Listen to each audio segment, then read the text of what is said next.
Oh, Waluigi. Oh my gosh, good morning. Wow. Episode 50. Holy shit. I know. And we're in April. Yes. Waluigi. Oh my gosh. Oh, Lord. Oh, got the replay. That's awkward. Anyways. Wait, did my mic pick up? Because I didn't even hear myself on this. Oh no, I just heard it from across. I don't know if it actually picked up. No, like I heard your voice. I didn't know if it heard my voice. Awkward. Yeah, that is awkward. Anyways, we can fix it on the go. But you know what we can at least commemorate? ChocoTaco being on time compared to Undergod. Ooh, yeah. Sorry, Edgar. You got to do a little bit better than that, big dog. How you doing? That was still a highlight of the podcast. Oh yeah, definitely. Like the man literally came like right over there. We're literally all right here just going on with the podcast, and all of a sudden we just see Edgar knocking on the door. I'm like, oh my finally he shows up. God. Alrighty, this episode of the podcast is available on SoundCloud, iTunes, Spotify, Anchor, and Google Podcasts. And of course, the video playback will be available on YouTube and Facebook later on. But other than that, recapping off of the last episode, which was Smashcast episode 2, which was, we had what, 6 guys? Yeah, it was almost an 8-man on its own. Yeah, I freaking love it. Yeah, that was an insane podcast. It was. Oh, hi, Miles. And I know when we do episode, the third Smashcast, my goal for that one is to go after the people who were like regulars at Versus. I know you know who I'm going to want to be on this podcast. Like, I know Seabrick was one of them. I know Purple Guys at one. Lizard King is one. Maybe like Nick Riddle and stuff like that. I know a couple people. I'm definitely going to give a couple names. Yeah, because I want to at least get the history of Versus, and then of course everyone's perspective of their experience when they were at Versus, when Versus was alive and thriving back in the days. Mm-hmm. What happened? I'm looking at Coven's comment. Chocolate Taco. chocolate. How you doing, Calvin? Oh, God, I read that wrong. I need to get some more caffeine in my system. Definitely. All right. So with that being said, and recapping off the last episode, we have back in the seat ChocoTaco. We first had him on the very first Smashcast, and I decided to have him back again because there was a Twitch video that you did that mentioned let's save South Florida, the South Florida Smash scene, and it was a really good discussion. It was. Yeah, there were maybe I would say a few things I kind of disagreed with, but I wanted to have that conversation with ChocoTaco on the podcast because that way I can we can throw ideas and of course have that discussion where people can see it and just go from there. Because I was really interested in it because for those that don't know, I'm still new to Smash. Like I would say I have 1 year as a TO in the Smash scene. So yeah, a lot of things are new to me and it's a learning experience for me and just learning the game because for those that don't know or already knew that I'm not much of a Smash player. I'm more of a Tekken, Mortal Kombat guy like other anime fighters. That's where my scene is at.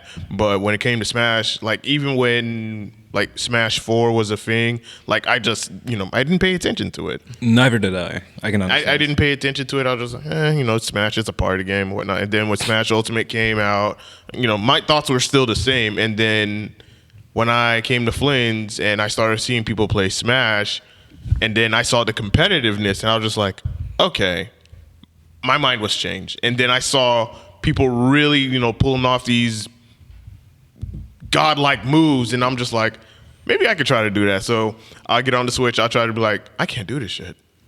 I can't. It's really funny that you mentioned that because I think it was Sonic Box. He said that in Smash 4 at some point he was like, "I'm gonna try out Smash," and he wanted to do a money match with Zero. Oh God! He was going. So he said, "I'm gonna start grinding the game a bit so he can money match Zero and beat him." He went to a couple locals, went 2-2, 3-2, and he said he admitted that Smash is a very difficult game. I'm not gonna say that one is harder than the other because they're hard in their own right, but I think just because you have a traditional fighting game background doesn't necessarily mean it will translate well to Smash. and I've actually seen more people from Smash translate to other fighting games a little bit better than people from other fighting games because Smash is so different. There's so many different little variables you gotta add on top of the game because now it's like you're not thinking about your combos and like positioning. All like the corner is important. Like the corner is an important situation in the most traditional fighters. Smash, you got to take into consideration platforms, the offstage game, the ledge game. Like, there's just different things. There's like different aspects of the game, and I think that I'm glad that you like it.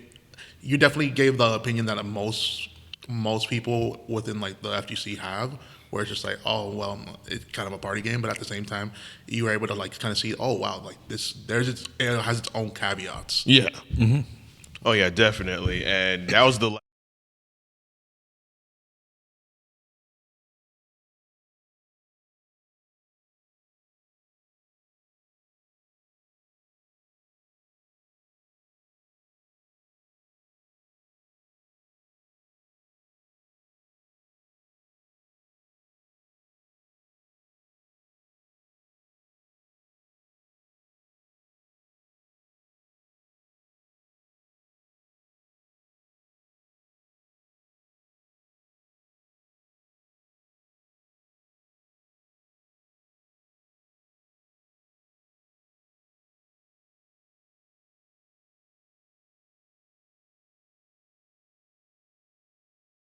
These hard combos and everything else.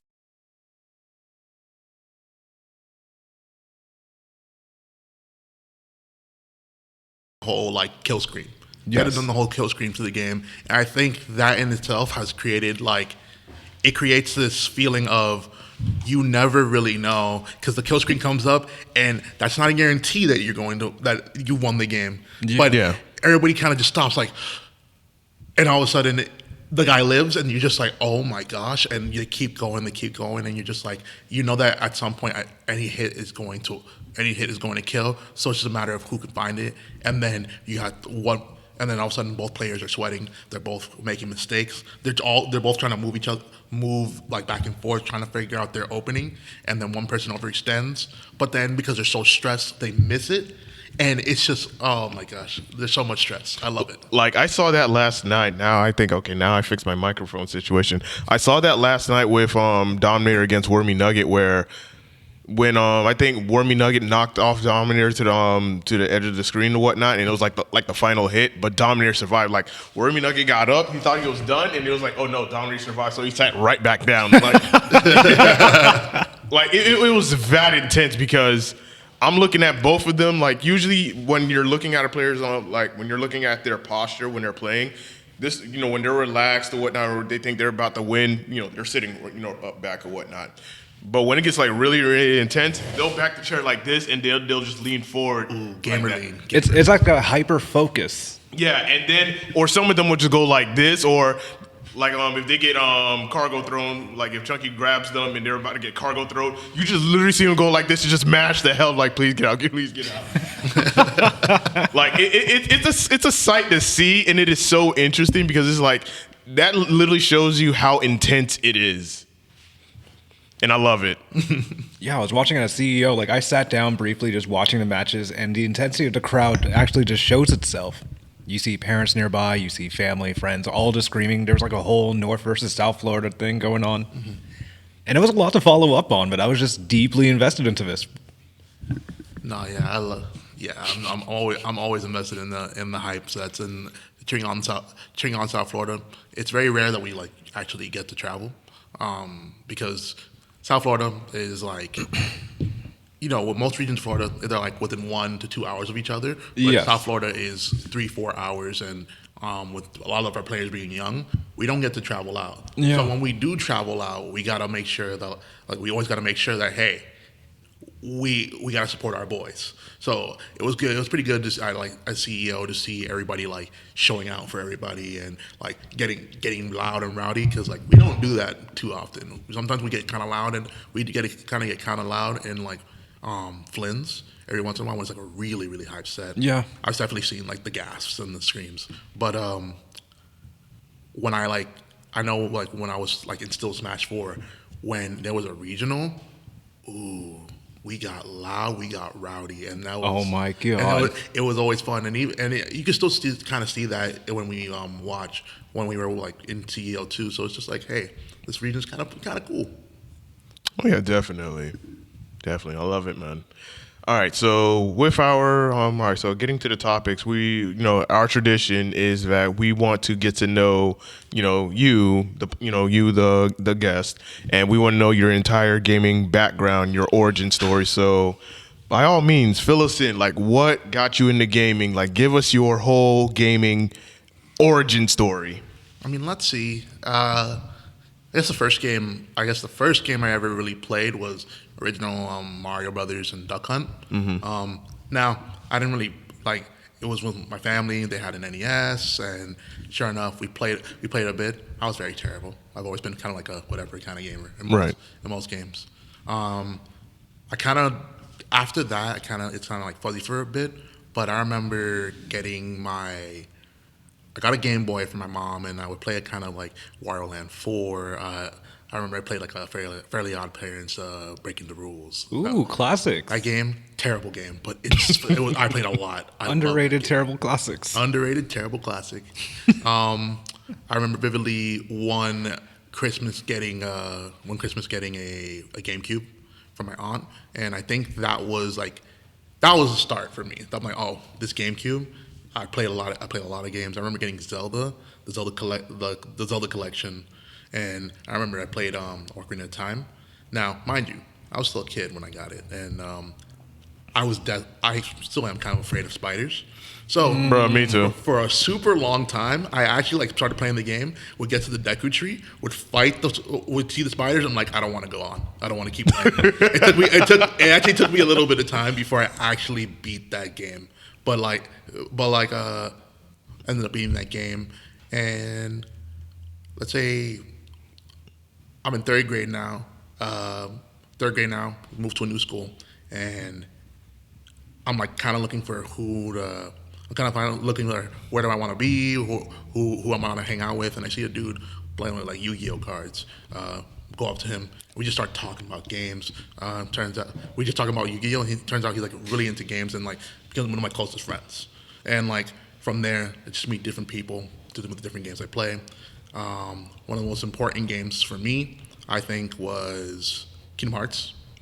Now, don't get me wrong, the story's crazy. Yes. I still Yes. don't understand the story. It's okay. I don't blame you.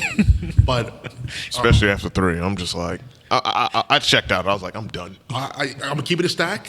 After 3, I'm lost. Yeah. Literally. I'm extremely lost. I have to do so much research myself just to figure out Yeah, what is going on. I just Yeah. want someone to tell me the lore. I don't even want to listen to it. But my mom, she worked at an insurance job. She had a friend that she helped out on the weekends. Every weekend we would go to her little shop. She'd do his insurance work, and I'd be in the back. She had a cousin that would come out every weekend, and he would bring out his PS2 or his GameCube. So when he brought out the PS2, we would play Kingdom Hearts 2. Sometimes he would leave the PS2 by accident, and I'm just like, well, I got nothing to do. So. As you should. And Kingdom Hearts 2 was like it was one of the first, like one of my first JRPG game, but like I think that game, JRPGs are like my favorite ever since. It got me into that genre, and I started playing more and more games like it. Played Thousand Year Door as well through there, and that game is, if you've ever played it, that's one of the GOAT games.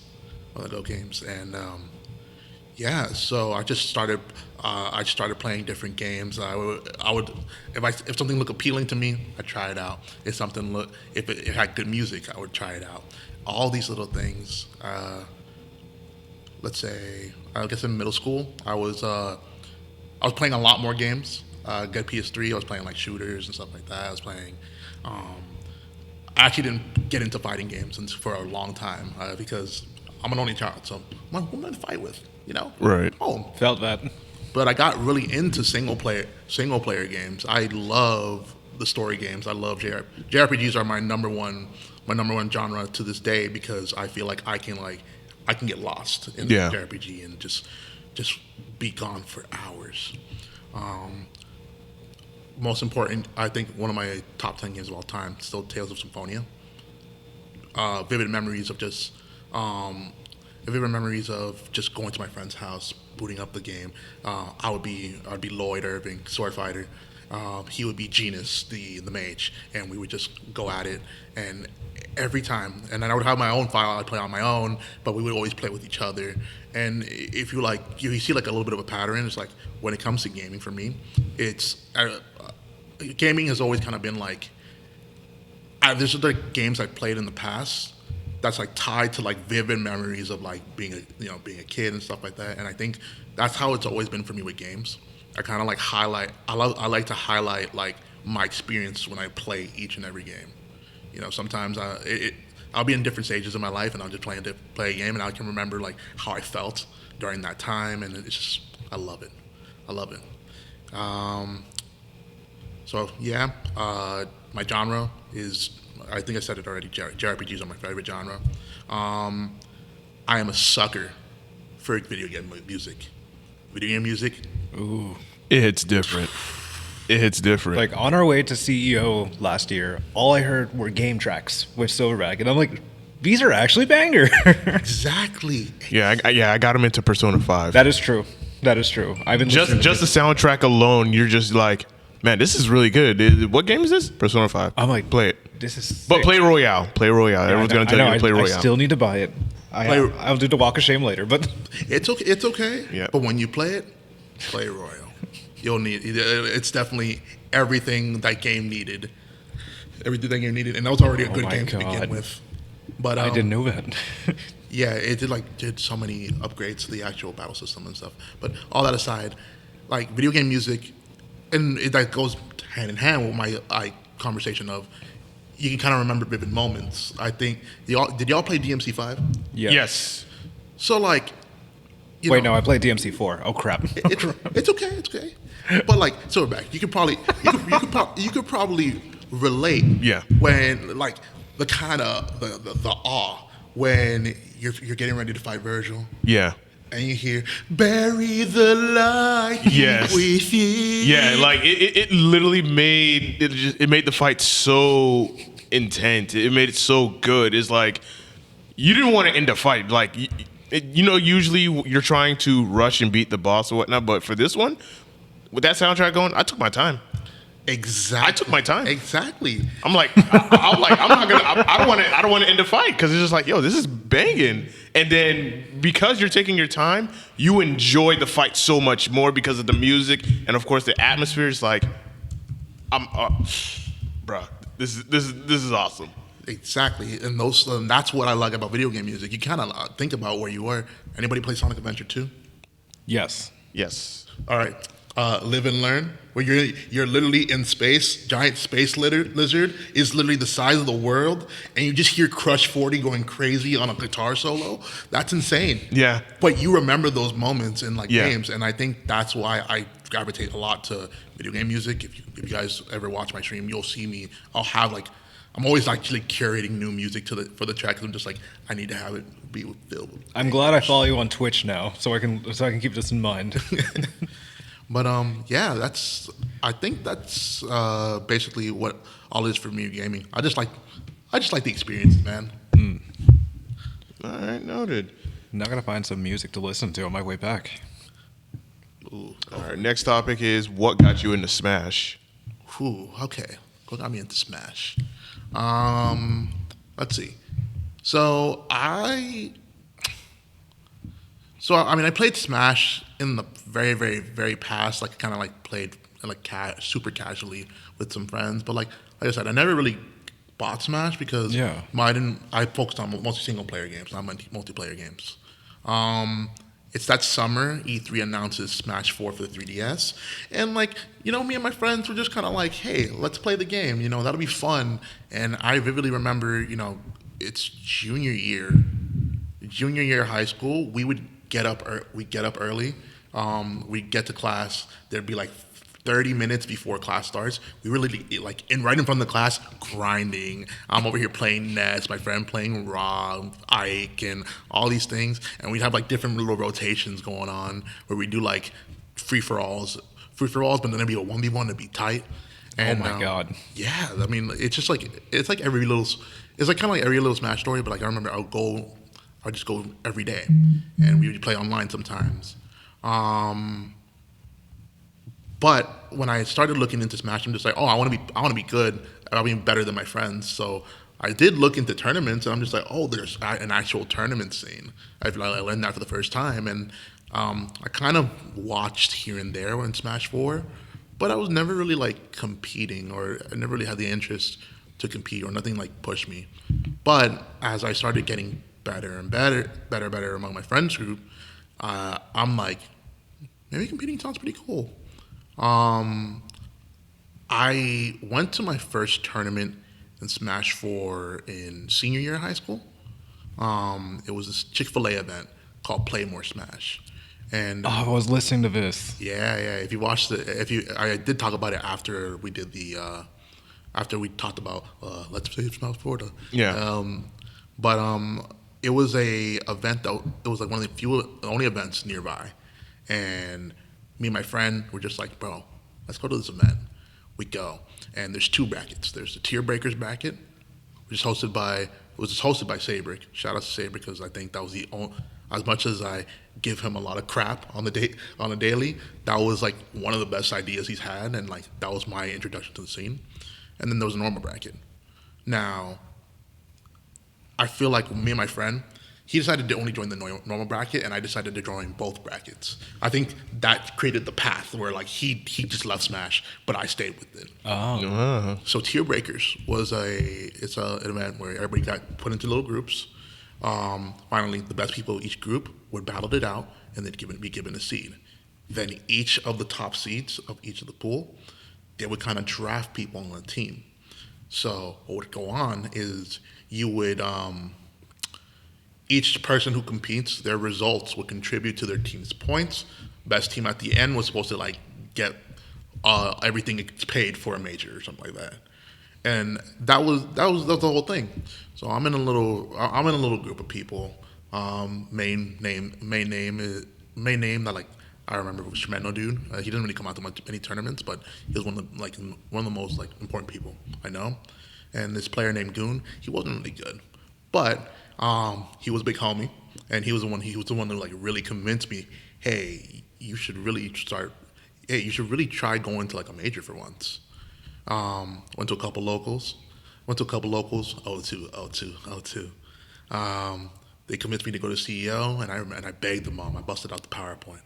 I was listening to this. I had to bust out the PowerPoint for that one, and she's like, whatever, man, you can go.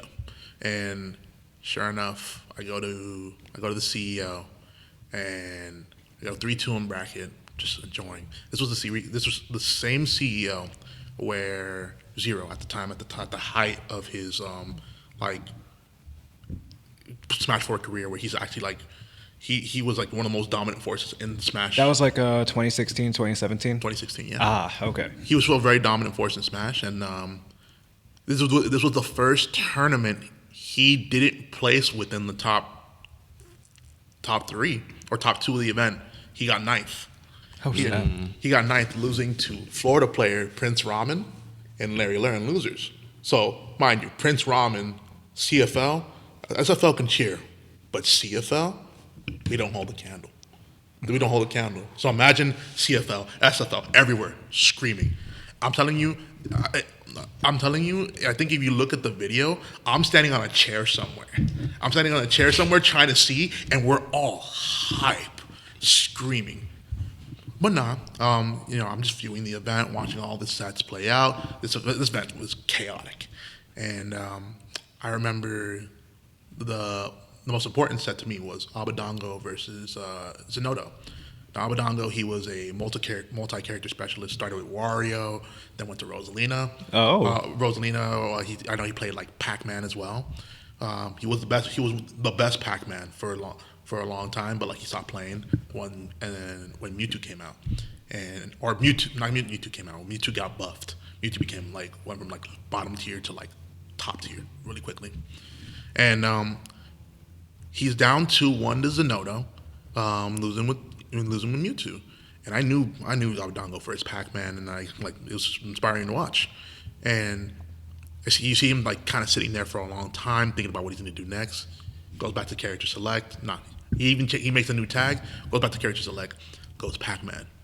When I tell you, everybody screamed, but like it wasn't just like everybody screaming. Like it wasn't just everybody screaming that it's hype. It was like everybody collectively screamed to the point that the room shook. Like literally the room shook, and that feeling of the room shaking from those screams, I swear to you, that was the moment I said, I want to be on that stage. I want to compete. So from there, I found a new local, Flippers. Go every week. It was the only local nearby. I couldn't go to Versus since it was too far. Started dorming at FAU that freshman year of FAU, and that's 10 minutes away from Versus. And I would go every week. I said, no classes on Thursday. I will always go to Versus. Ooh. Yeah. Or either I'd get my classes done early and say, hey, guys, don't make any plans with me. I'm going to Versus. And, yeah, just go every week. Years 1 and 2, I kind of like, I wanted to get better, but I wasn't like putting in a lot of the effort.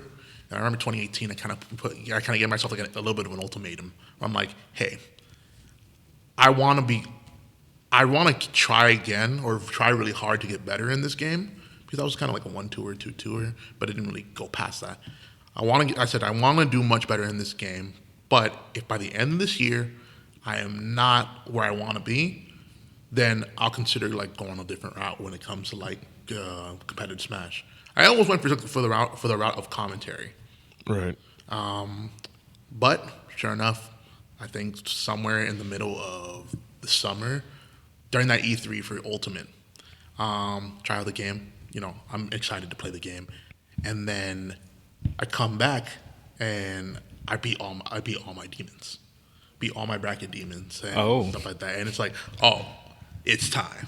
And then I go to my first out of state major, Shine 2018. Love that event. And from there, I'm just like, Ultimate, I'm gonna try again. And started going to Ultimate. Started actually first year Ultimate. I convinced like my mom, like, listen, I want to travel for this game. I want to start going out to big things.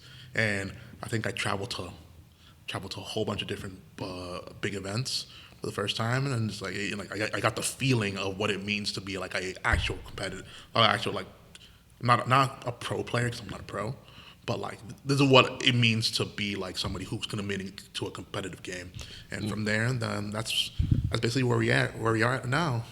Quarantine passed, had a little bit of a struggle, or I definitely had like a transition period where I kind of like I needed to get a little bit better, but all of a sudden, like my results got better and better, and I've been able to travel more, and I've had like kind of fluctuations in results.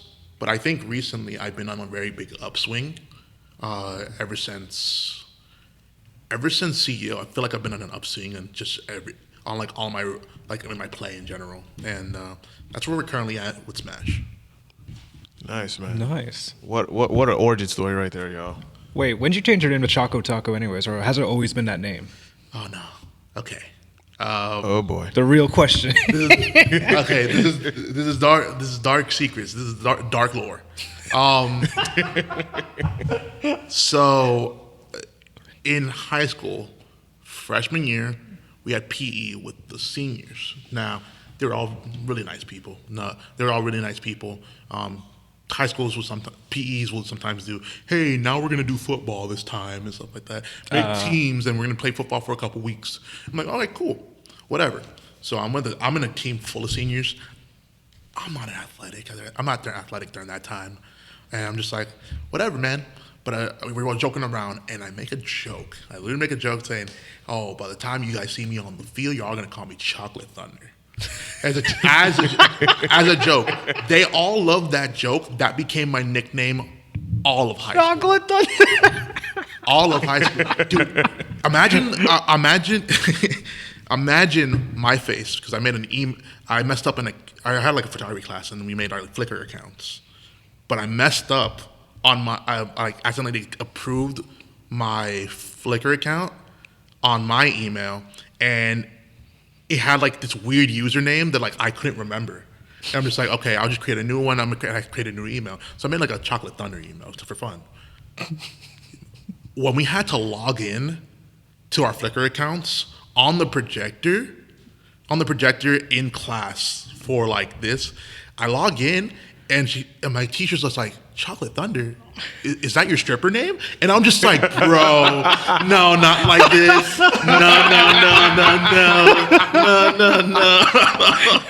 I can hear the Kevin Hart voice.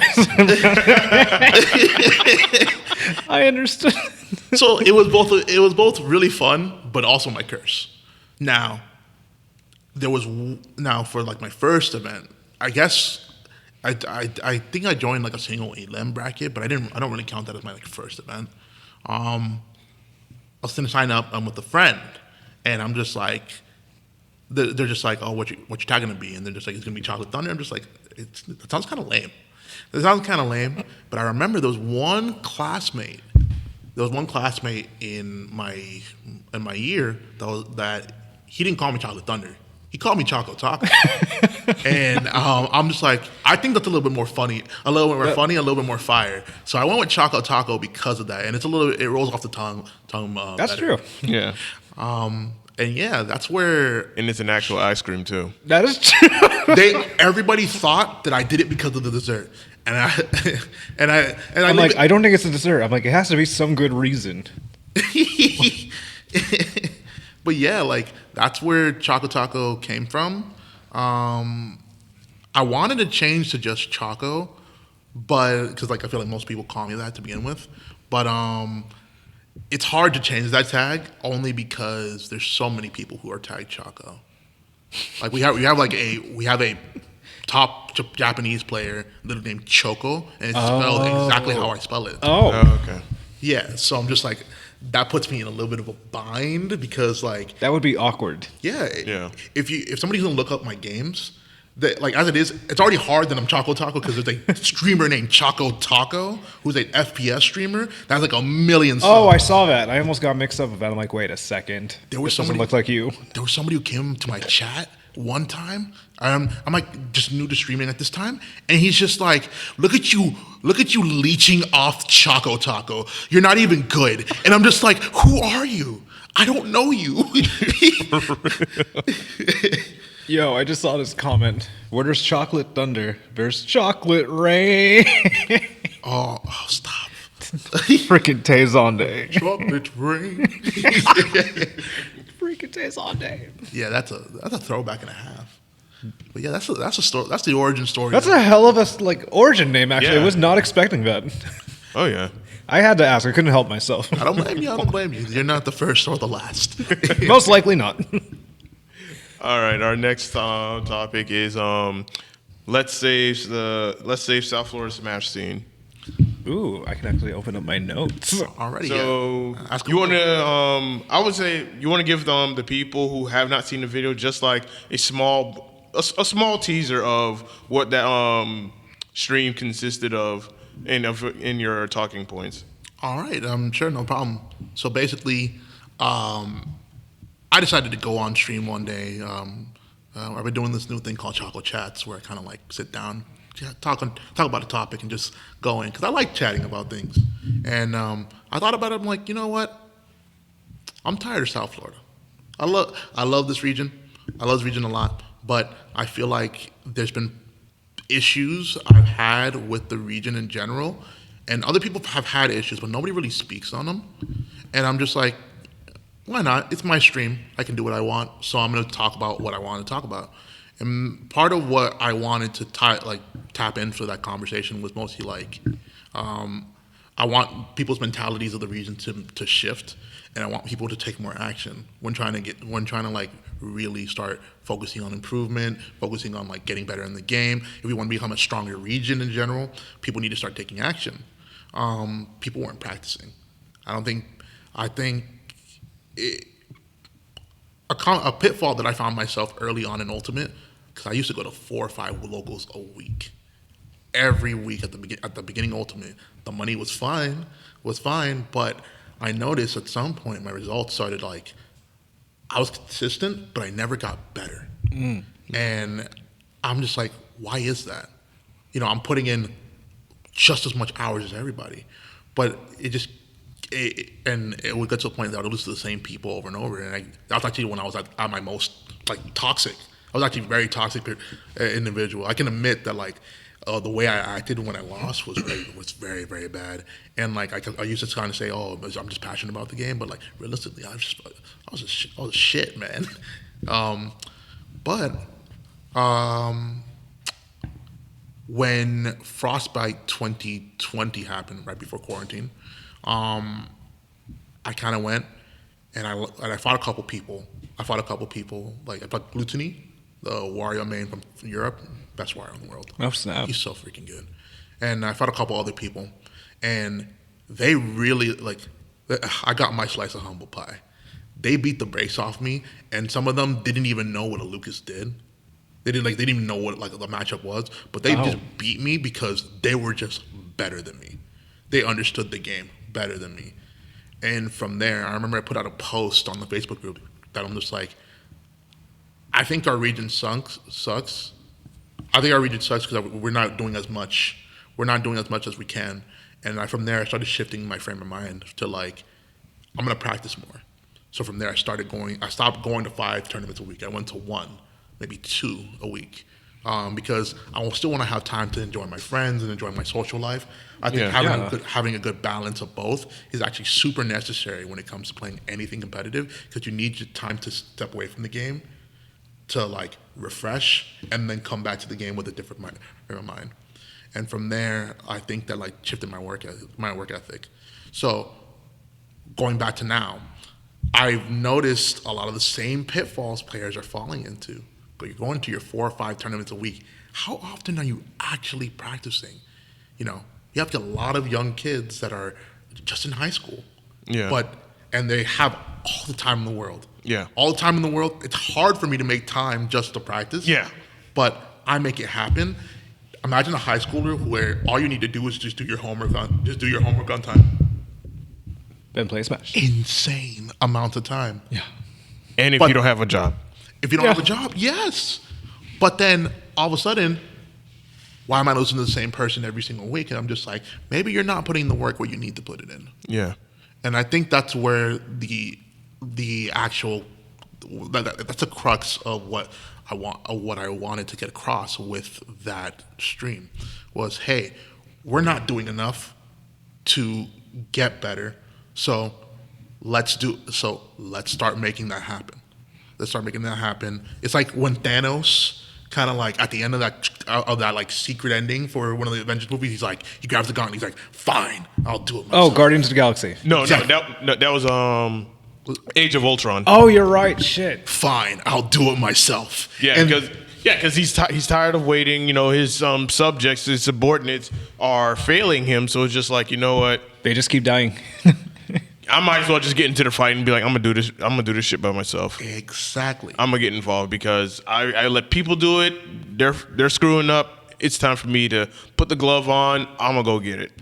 And that was basically my thought process.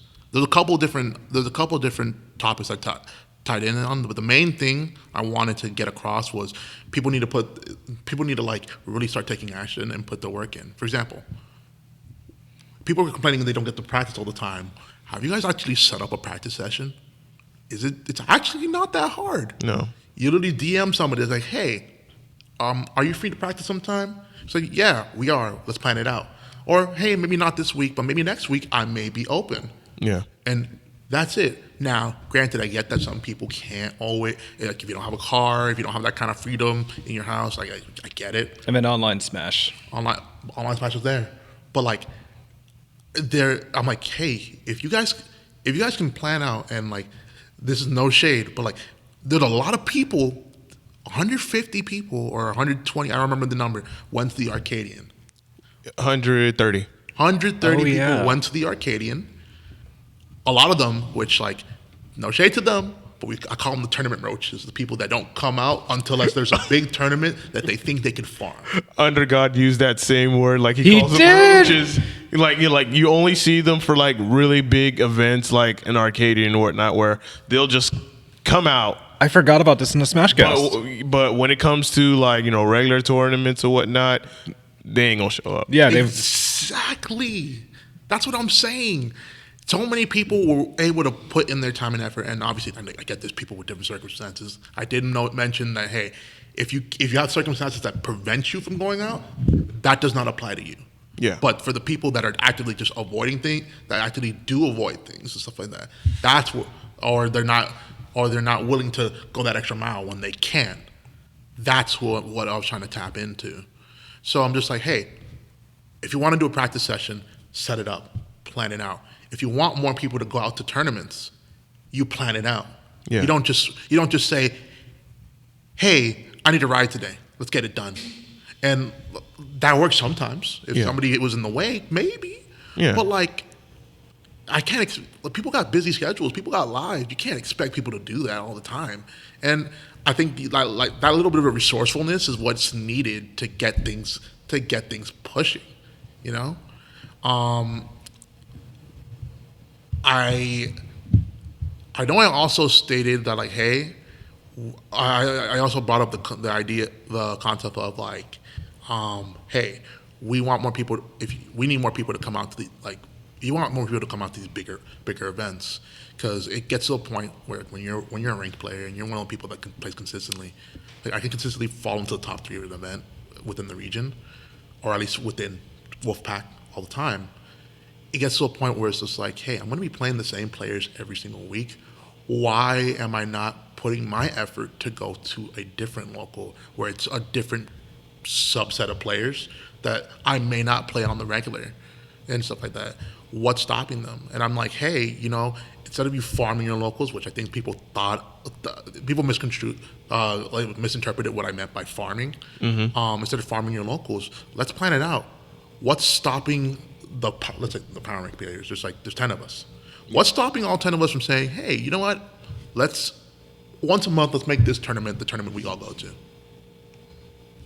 All of a sudden, you get one of the most stacked events at a weekly. Yeah. Yeah. And that's what it is. I believe I did talk about. It's been a minute since I watched the video.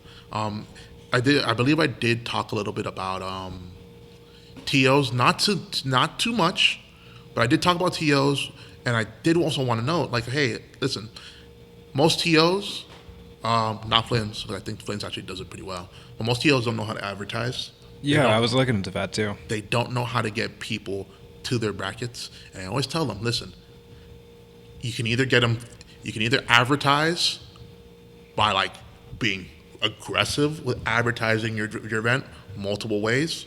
Getting people like, hey, retweet this or play gas us up, please. You can do stuff like that, or pot bonuses, which I get pot bonuses are not always realistic. Yeah. So that's why I say you advertising goes a much further way than you just offering a pot bonus all the time. You can't offer a pot bonus all the time. Yeah, because people will come to they'll come to that one, and then if there's no pot bonus, they're not going to show up. Exactly. Yeah, they'll only show up they'll only show up when there's like a lot of money being thrown into the tournament. But once it's like a normal weekly, it's like, I ain't gonna go because not that many people are gonna show up, and I'm not gonna get a big payout. Oh, if I can definitely add on to that, more people are just going to be competing for money instead of competing for improvement, self-reflection, or any kind of action, and that feels more pointless. Yeah, you're gonna have most of your good players trying to compete, and if they see someone that's PR, they're gonna be like, well, they already know who's gonna end up taking it. Like if let's just say here at Flynn, let's just say we don't have Anathema, we don't have J Mafia, we don't have Riku, right? We don't have those 3. If it's gonna be Chunky, Flash, Dominator, Apple, and a couple of other people, and it's a pop bonus, a lot of people already know Chunky's gonna end up taking the win. Yeah. It'll come close to like chunky overall, then it'll be close if it was Flash, and it'll also be close if it's Wormy Nugget or Dominator. No, yeah, exactly. You kind of know, you kind of get a feel, you kind of understand who's going to do better and better. Mm-hmm. But you know, when you have more like a stronger player pool just coming out to more of these tournaments, it makes each event worth so much more. You want to do. Even if there's no pop bonus in an event where all 10 PR members are there, Yeah. You know what? You know how like good it sounds when you win that event and you're like not favored to win the event. Yeah. It's good. Yeah. It's like That's underdog status right there. Exactly. That's what I'm trying to get across. We need more people to come out. We need people to take initiative. I think also, people were talking hot takes over on Twitter about South Florida Smash. One of the things that somebody said was hot take. More players need to start breaking out of their shell and start going to other regions within the state or just outside of the state. And I'm just like, yes. I mean, that's not a hot take. That's a fact. Yeah. Oh yeah. There's literally Tampa, CFL, Southwest Florida. That's 3 different regions. Southwest Florida, about 2.5 hours away. Well, I don't know from here, but like it's about 2 hours, 2.5 hours from me. You got Orlando, 3-4 hours. 3-4 hours. You got Tampa, that's an additional hour, 5 hours for sure. And I'm just like, it's rough. It's rough to do that, but well, if there's a weekend event, what's stopping South Florida from being like, hey, let's get a carpool, let's plan it out in advance. Let's say like we can plan it out a month in advance. Yeah. Be like, hey, Good. we're bringing the troops. We're going up. We're coming back. We're coming back down. It can be same day, or they can save it for a hotel. Who cares? Yeah. Or even a lot of times you would just be like, hey, we need a place to stay. Is there anybody who'd be down to assist with housing? And oftentimes the other regions of Florida are willing to do something like that. And mentioning that, I know outside of the Smash community, I know with the Guilty Gear Strive players, like every month they'll make a plan to go to Juicy's up in Orlando. Yeah. And it's a carpool of them, and they'll make that drive. Maybe they'll come back the same night, or they'll find a place to stay. Mm-hmm. And they enjoyed the hell out of the tournament because Juicy's is monthly. They have like their monthly event where they have like a whole line of just tournaments on that Saturday. They go up there, they have a great time, and then they come back down. And you see them when they come to play in locals, they're like stupid good. And it's because of that drive of just making that plan to be like, hey, we're gonna go to this tournament up in Orlando. It's 3 hours. Who's gonna come? They all plan it out, and then they just go. If that were to happen with Smash, I think more people would be more involved to wanting to be a part of that and be like, hey, let's go to local up in Orlando. We can do like once a month. Exactly. That's all I was trying to get across. Yeah. You know, hey, you can like sit and complain about this region not being good all you want, and I've said my piece about the region on multiple times. Yes, you have. Yeah. But it's up to you to make it. It's up to you to put your focus on what you want to focus on. And like if you want to get something done, if you want to practice, you will get the practice. You will put that effort. But it's a matter of how you do it. People don't know, like, because I do talk about Smash a lot on my Twitter, but I don't always. Yeah. And people don't know that, like, I would do like a practice, like 2, 3, 4 practice sessions in a week, but like people would just DM me. People just DM me, or I'll DM people like, hey, I want to practice. There was a time that, at least once we started getting out of quarantine, when I'll be invited to, like, hey, come over for a fest. I'll be like invited to West Palm. Now, West Palm is a arm and a leg to try and get to. Yeah. Yes, it is. For me, I'm in Miramar. That's an hour and a half for me to drive. But Bless your heart. they DM me. They want to grind, and I want to grind just as hard, if not harder than them. Am I free? Let's make it happen. Yeah. I went up there. I would go down south for a Smash Fest. I would stay in the area. I know in 10th Level Tavern, they all have, recently, 10th Level Tavern, Thursdays I think it is, they usually meet up. And I don't always go, but they always say, but they know to invite me because most of the time I'll be like, if I'm not available, I'll let them know, but most of the time, run it.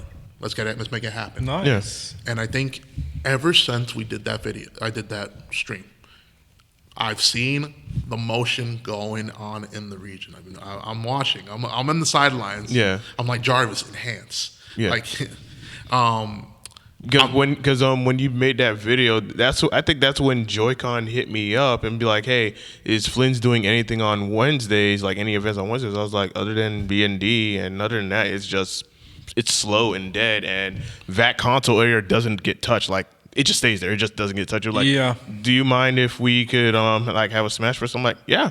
And I even mentioned it to the owners. It's like, yeah, they're cool with it. And yeah, like Joy-Con took the initiative. It's like you ask, and if the owners are okay with it, yo, by all means. Exactly.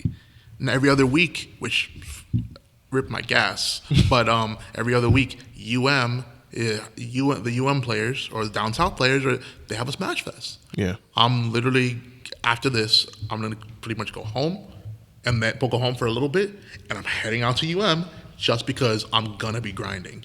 Because I need to make sure that now that everybody's starting to grind, now everybody's interested in grinding again, I have to do my part, not only to stay ahead of the curve, but to improve, to be ready for the majors. Yeah. Right. This is gonna be exciting this year. Oh yeah, I'm not I love South Florida and I want this region to thrive, but usually when I play, I don't think about this region.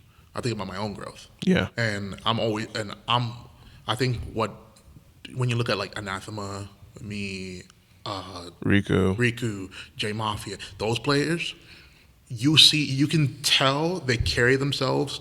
We carry ourselves a little bit differently because we look at the locals and we're just like, it's good. There's good things that we take away from our locals, but we're just like, would this work in the highest level of play? Will this matter in the long term? And that's what I'm always thinking about. And part of this pushing South Florida to get better is it's a little bit of a selfish way of trying to get, if the region gets better, then that means it's more competitive. It's a more competitive region for me to compete in. So I have to push myself to become better. So I can get to the next level. I'm thinking about the smaller events now. I'm not thinking about every single major because my wallet. I'm so sorry. It's gonna hurt this year, but yours is fatter than mine. It's just fat. It's not just fat. Not that much money. Just being real. But it hurts a lot that a lot of these majors are going to cost a lot of money. But regionals. Oh wait, Taco. What if your friends are actually texting me? Huh? What if your friends Nightbreed? Oh, Nightbreed. That's my dude. How you doing, big dog? Yeah, he says you stink. Oh well. All right. hate you too.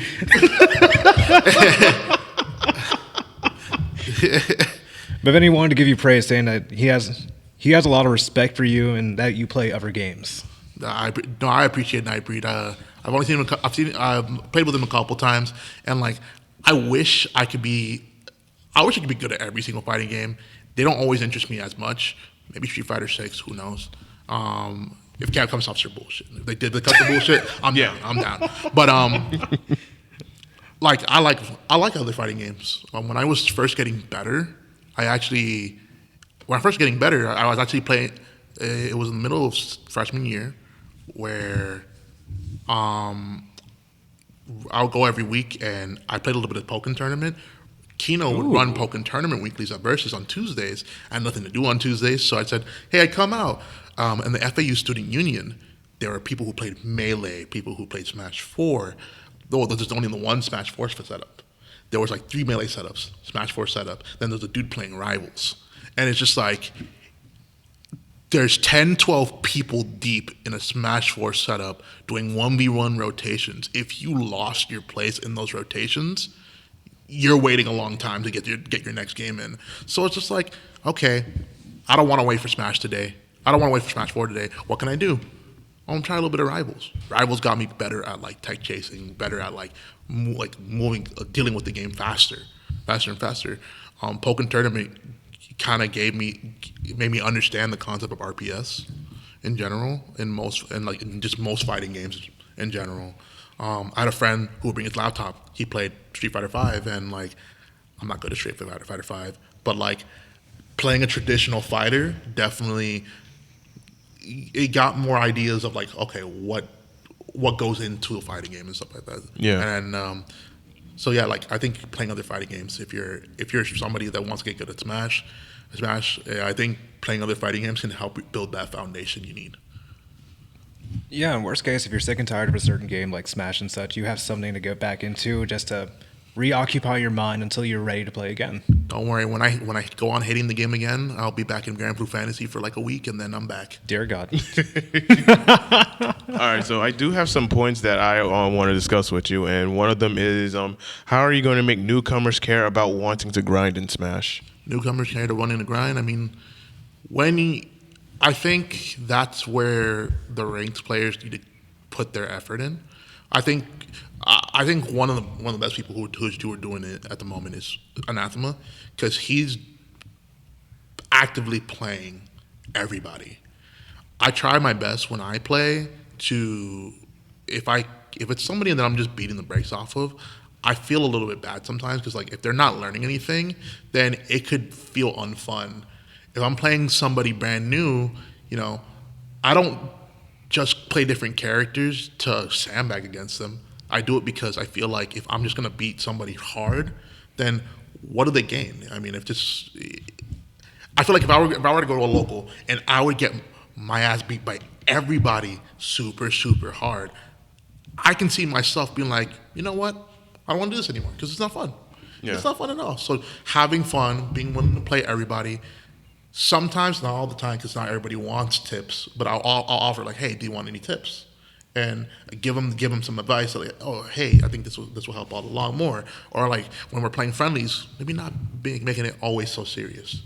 I can when I'm like at a Smash Fest and my goal is to grind, laser focus. But if I'm just playing friendlies with somebody after bracket and they just want to chill, we all both want to vibe, have a little fun. Yeah. And like let them, and like I can give them a couple tips here and there. But I think that kind of like homey energy of just playing with somebody, just like having a little fun, maybe giving tips here and there. That's what gets people saying, hey, this is pretty, playing with this dude was pretty cool. I think I may come back next week.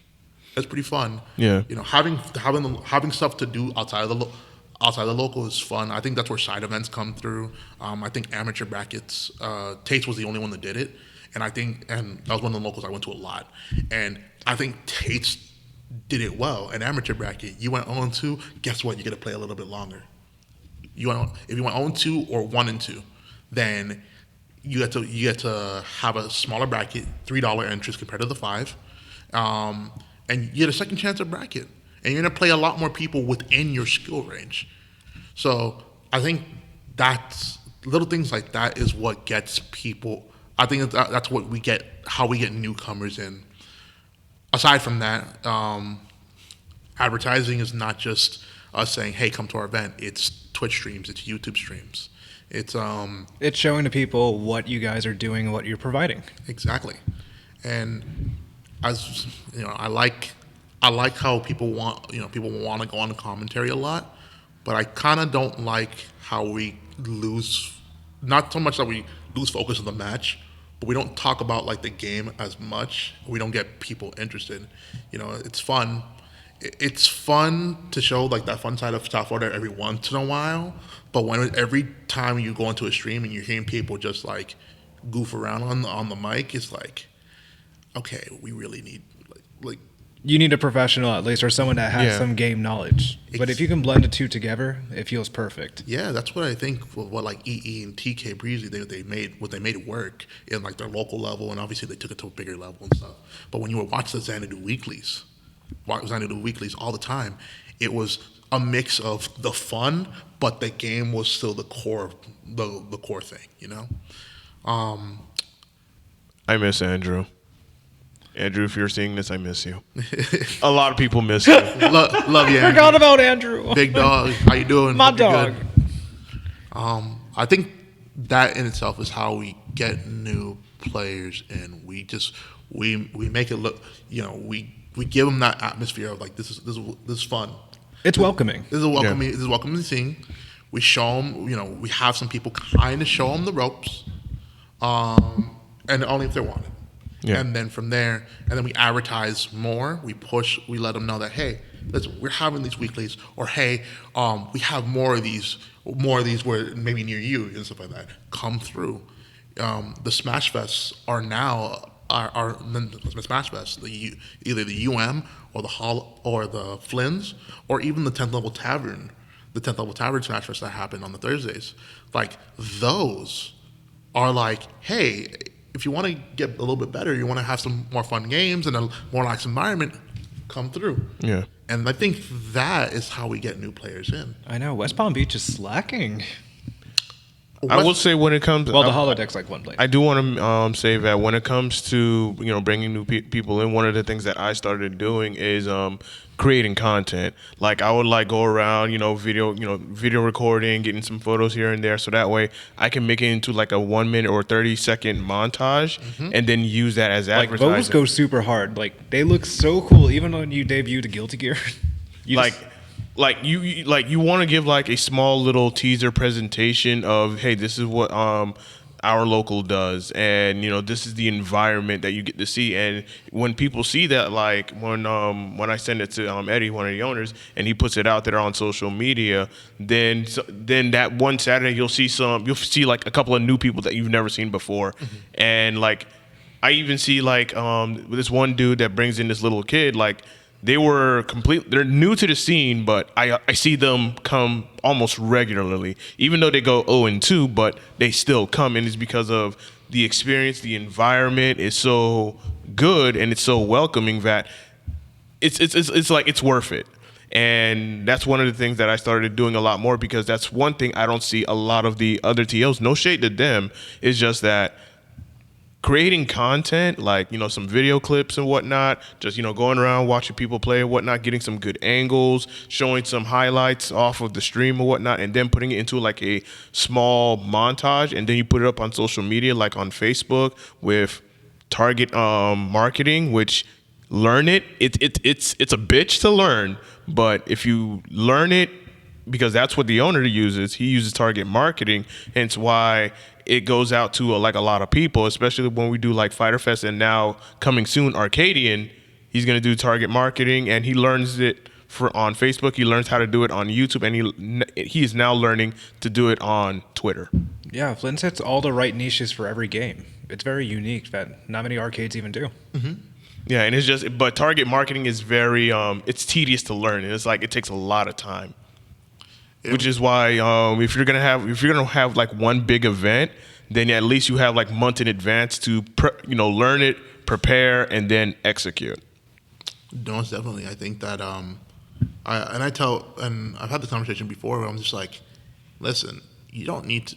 Like, yes, it would be cool to have like somebody who specializes in target marketing to do it, but you don't necessarily need to do that. You don't need to have a specialist. I think if you put a little bit of diligence in the way you're going about your interactions, and you really take a look, hey, what are people talking about?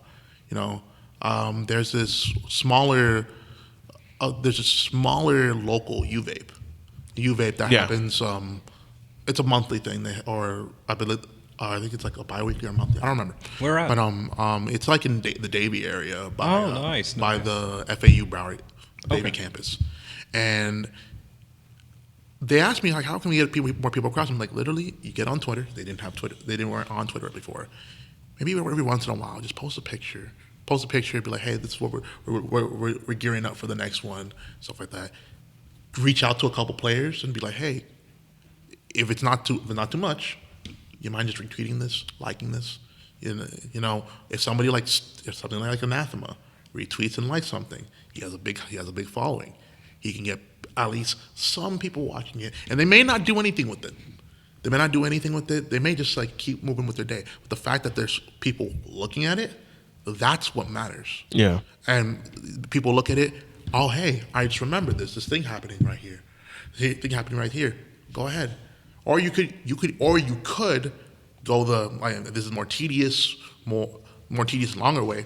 You could go the route of, hey, let's just get a couple flyers, a couple like printed pages. Hey guys, we're having a little event happening this month. If you like, would it be okay if it's okay with you? Why don't we put this flyer up? Yeah, okay. No, don't worry. Keep it put. Have a good day. Go on to the next one. And all of a sudden they see that. They see that there. They're like, well, oh, they're having a thing right there in that store right there. I'll go. U-Vape is right next to the Davie campus of FAU. Why can't they just ask, hey, any people from the Davie campus, can they put up a flyer? Because they allow people to put up flyers for at least some events if you just ask at FAU. I know. So they didn't just do that. It's kind of like you got to be willing to mobilize, like not just the people within the scene, but people outside of the scene in order for people to be like, oh, there's Smash. Let's make it happen. Yeah, just introducing a gaming culture. Exactly. That not many people are affiliated or associated with. Yeah, that's one thing I also want to mention, that Eddie, the owner, he also takes flyers and go to like local schools, and of course because for those that don't know, one of the owners has a background in teaching, so he has that network of people that he can, access to in, different schools. And then if they have like a game group or like a gaming club, then he'll, advertise on like a couple of flyers and let them know that, hey, we also do tournaments here.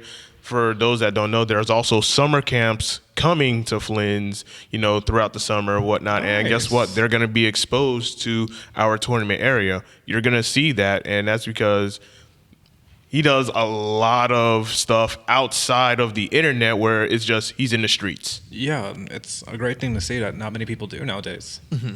Because it's one thing to, advertise and market on the internet, but it's also more beneficial if you want more people to come to your venue.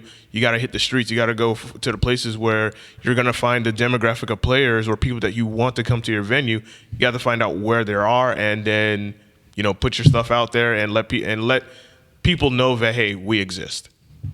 I think at the end of the day, you can't. If you want something to happen, you can't just say, I want something to happen. You got to do it. You just got to get up and do it. People say they want a local in the Broward scene. They're in the Broward scene because problem I constantly have is that, hey, if I want to go to a tournament, I have to either go 40 minutes south or 40 minutes north to go to any brackets. Or I have to go to Holodeck, and that's an hour and a half. And I'm just like, there's nothing in the middle. Oh, right by my alley. There's nothing in the middle in Broward and Pembroke Pines. This is where I think ECG, before they closed, where ECG was great, because ECG was in a good spot for people in Boca, people down south to meet all the time. I've heard. And I'm just like, that having a local like that would be good. But I'll be honest, I don't have the time to be running a local. I want to compete more than I actually want to run things. If that changes in the future, then who knows? But it's a lot of logistical work that you're gonna do. There is logistical work. It's like, even for me, it's like a 24/7 type of deal. Yeah, so it's one of those things. It's like, I'm not the one to do it. Yeah, but other people have said they wanted it, and I'm just like, okay, if you want it, what's stopping you from making it happen? Exactly. And obviously, I can't expect everybody to take up the arms and take up the role of I'm gonna be the next TO. But like, if you want a change to happen, you make it happen by doing the groundwork. Yeah, absolutely. Yeah, actions do speak louder than words, as they say. Absolutely. There's also another point that you made on your stream when it came to grudge matches, and I agree with you. I agree with your point on grudge matches because when DGK and Joy-Con, when they had their grudge match, and that was a great thing, and I was like, okay, maybe this could be a new thing. So the next one would be Under God and Diavolo. I was just like, I had my doubts with that one because of the fact that, one, there's not enough time to build that story with those two. Mm-hmm. It's new and fresh, so it's like there's not enough time to build that story. Like, you look at Joy-Con and DGK's, they have that story. Like, that beef started when, everyone knows about, if he loses by cheese, I'm going to be so mad. Like, that's memorable. And the fact that it went viral. Yeah, that is memorable. Like, there's that story build up. Exactly. I don't think we'll ever forget this. And then towards the end, you have the big sell. So when it came to Undergod and Diavolo, theirs is completely new and fresh. So it did not have that effect. So I said, you know what? I'm going to honor this one because I want to see what the crowd is going to say. And I was right there with the crowd, listening, and we're all watching it. And then when Undergod 3-0, Diavolo, whatnot, people were not hyped. They were not as, excited or whatnot because just like, they were like kind of just like, meh. And I was just like, yeah, I had that same feeling too. Like it didn't have that same effect. So I was just like, if there's going to be any grudge matches, I'd rather build that story between two players that are like literally rivals. They're like almost on the same level of competitiveness, and then build that rivalry up to a point where, all right, they're going to have their first of 5 grudge match. Oh my God, the memes were also killer too, because that also promoted more excitement. Yeah, memes aside, it's fun and it's entertaining, but it's like it does not build story because it doesn't at all. When it comes to rivalries, especially really good ones, it always starts in the bracket. Always starts in bracket. Mm-hmm. That's how Joy-Con and DGK rivalry started. It started in the bracket, and then you let that build up to the point where they're now every time they fight each other on bracket, it just adds more flavor to the experience to the point where it's like it's going to keep getting better and better and better because when we see these two go at it, it just builds that rivalry up even more. Now, when you have something that's just completely new and fresh, it's still young. Like, you need to give it time to mature. Mm-hmm. Oh, Silver. Got Nate Takes commenting earlier. Networking is highly underrated skill that so important in the world of social media and event organization. And then UFC does a fantastic job at this when it comes to building a story, building advertising promotions. Yeah, I want to build that story. I want to build that rivalry up, but it has to start in the bracket, and you need to let those two players continue to keep fighting each other in the bracket to continue to build that rivalry up because all it's going to do is make it even more intense when they finally have that one grudge match, which is why, and I'm going to say this before I let you speak, I'm delaying grudge games. I'm delaying it because right now there is no big rivalries going on right now. Nothing really going on. So if you want to have your moment, your grudge game match moment, build these rivalries up. Like it has to be built up because as I see it every night, I know where the intense rivalries are at. I know where it's at because you can feel it. If I'm not feeling it, if the people are not feeling it, it's like it's not worth it. I lean toward Herbs versus the world. That's why I was like with that point when Choco said enough of the grudge matches or whatnot, I agreed with him on that one. Oof, I'm glad that you brought that up because I'm just like, listen, I got to keep it stacked. The shit talks whack. The shit talk is whack. You gotta say it with your chest, man. I gotta be honest. It's like a lot of time the shit talk is like not it. If you're gonna talk shit, if you're gonna like start a beef with somebody, then one, it has to be authentic. It didn't, it can be in good fun. Things can be it can be good spirited because at the end of the day, everything is settled in the game. But like you gotta just like it has to be real. It has to make sense. Like if it's a I give too much shade to DGK. I feel bad because he's my sponsor. Don't cut my paycheck. I promise. Wait, you get paid? just joking. But what I was saying. But he was trying to like push a lot of the grudge matches. I'm just like, it's not fun if it's gonna be too lopsided, it's not fun. Yeah. If it's not like a natural born beef that everybody can kind of resonate with, it's not fun. Yeah. Even though Undergod versus Diavolo was not the greatest set, no, the build up to it was very fun. Yeah. They were always talking their smack on Twitter, and like they were all doing their thing. And I thought it was gonna be a much closer set because like even like Diavolo, like he was getting coaching and stuff like that. So even if it was like a wash, it was still a fun time for them to do that. To do that money match, because at the end of the day, like, hey, like they're putting in their effort, and there were stakes behind it. The stakes are everything. If you're gonna just say, hey, let's do a grudge, we're gonna do a grudge match. If I'm gonna do a grudge match with somebody, that means I'm confident that I'm gonna beat somebody. That means I'm putting big money in. I'm putting big money. If I challenge someone to a grudge match, like a first to 5, first to 10, I'm gonna put $150, $300 down on something like that. Yeah, because that's me putting my confidence into my own ability, and those stakes add so much. Yeah. Holy crap! Somebody's putting $300 down just to say that they're right. Yeah. Insane. That's free money. It is free money. Like we literally had that with two of the Guilty Gear Strive players, where one of the players put $300 down first to 10. Yep, and that was brutal. Yeah. That was really brutal to watch. Let them know. Yeah. And Herb's in the chat, and we were both watching this too. Yeah. You gotta you talk your talk, you put it down, and you let it happen. And I think that I think like people are starting to think about like, oh well, like we don't want whack rivalries. We want some good rivalries. Yeah. Now it kind of sucks because we're all already friendly. Very friendly with each other in this region, so like I don't really see like I don't even really think we're gonna really get a rivalry. Yeah, I feel like after this, someone's gonna try to make one.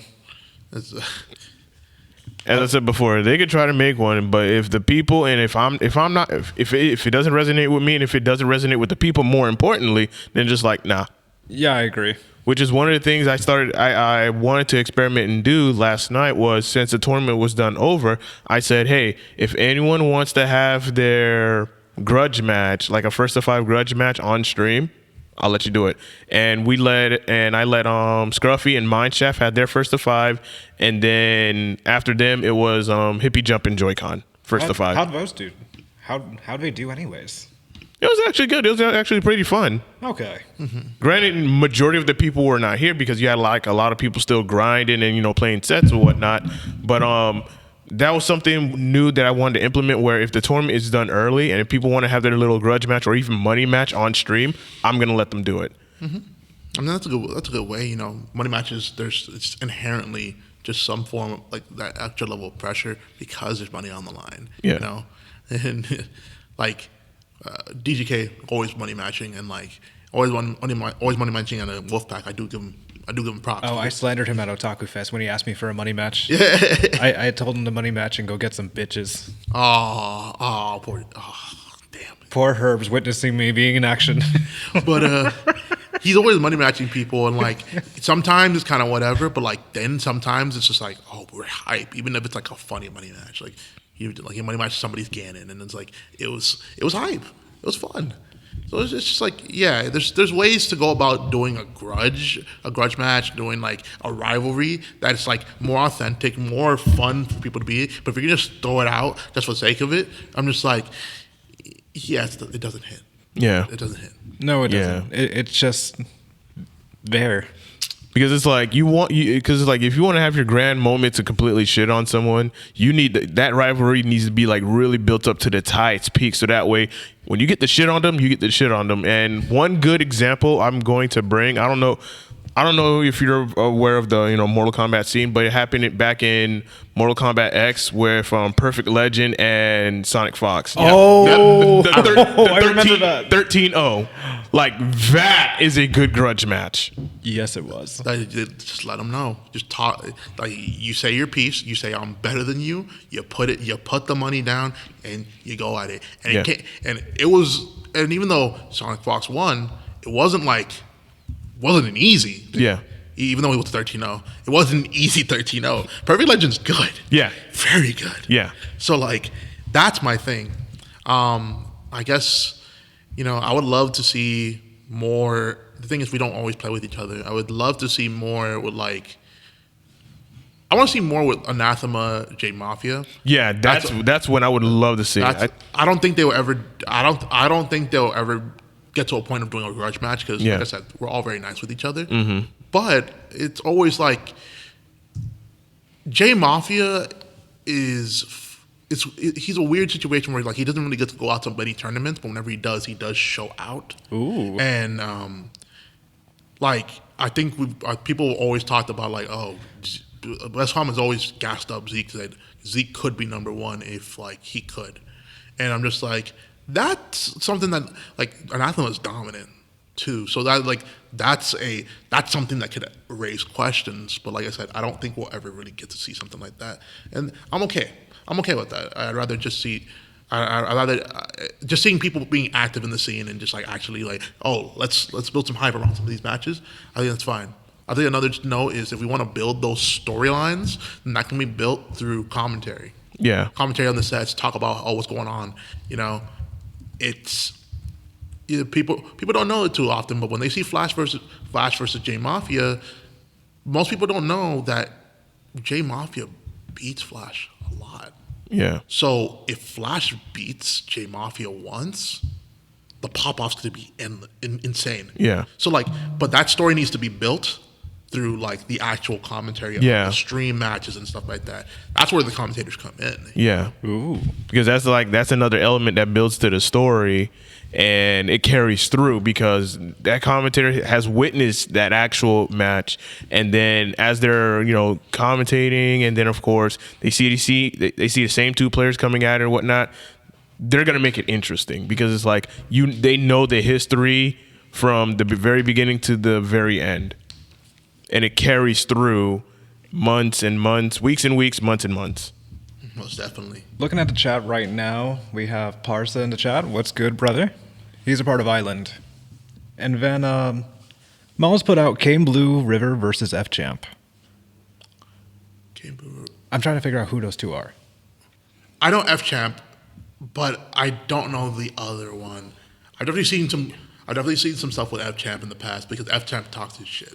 Yeah. F Champ, he do be spitting some shit talk. But when I definitely remember seeing him get humbled in a money match. I don't know if that's the one he's referring to, but I'm not sure. Then the looks of it, Strong Hands wondering who his Tekken rival is, and then we got some herbs going on with Jocko. Nothing crazy. Okay. A point that you also made, people are comfortable into going to the same local. Oh, yeah. Yes.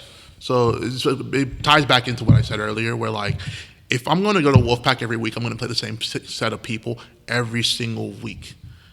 I'm going to play, I'm always going to play Riku. I'm always going to play Amnesty. I'm always going to play Anathema. I don't play Dominator. I don't play Manzana. I don't play J Mafia. I don't play Flash. I don't play them at all. Yeah. Because like they don't go to the same locals, and that's okay.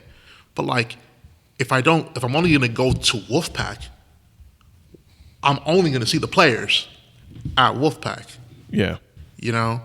I think like I get that people have their circumstances, but like it's the same thing vice versa. Chunky doesn't play Anathema. Chunky doesn't play me. He rarely plays Riku. He doesn't play Flip. He doesn't really play them that often. Yeah. Same thing goes for J Mafia. J Mafia, he does really well against Anathema. Has he played Graham? Has he played Flip? Has he played me? Me and him played once, and that was last season. But that was the first time I played him in like 5 months. Oh, my God. Wow. Yeah, we played at one Rex, and I beat him there, but like I don't think he was playing well, and like there's just so much that goes into it. So it's just like, yeah, like if in order for us to like really, build up our matchup knowledge for all these different matchups, and also get out of the comfort zone and getting comfort with playing with different people every single time, I think you gotta be willing to go out to different events. Yeah. You gotta be willing to. This is why I'm saying, hey, go out to different locals. The players that do go to a lot of locals or are on that next step of like, hey, I'm becoming like a higher level player. That's when they need to start planning to go out to other regions of Florida, so we can get used to playing with people we are not used to. You go to a major. You go to CEO, you're not gonna play South Florida. Maybe you may play South Florida. You're playing the world. But you're playing the world. You may just fight PR ranked number 3 in Idaho, and he may just beat the brakes off of you. Yeah. And you got to be prepared for that. Yeah. You never know who Be you ready for smoke. Exactly. That's why I'm just saying, hey, get used to going to these different locals. Start making plans to go out of your get out of your comfort zone. Because once you get out of your comfort zone, that's when you start really pushing yourself further and further. Yeah. And I'd also like to see more players planning to go to like different locals instead of the ones that they're familiar to go to. Like at least plan it like, because we have so many forms of communication.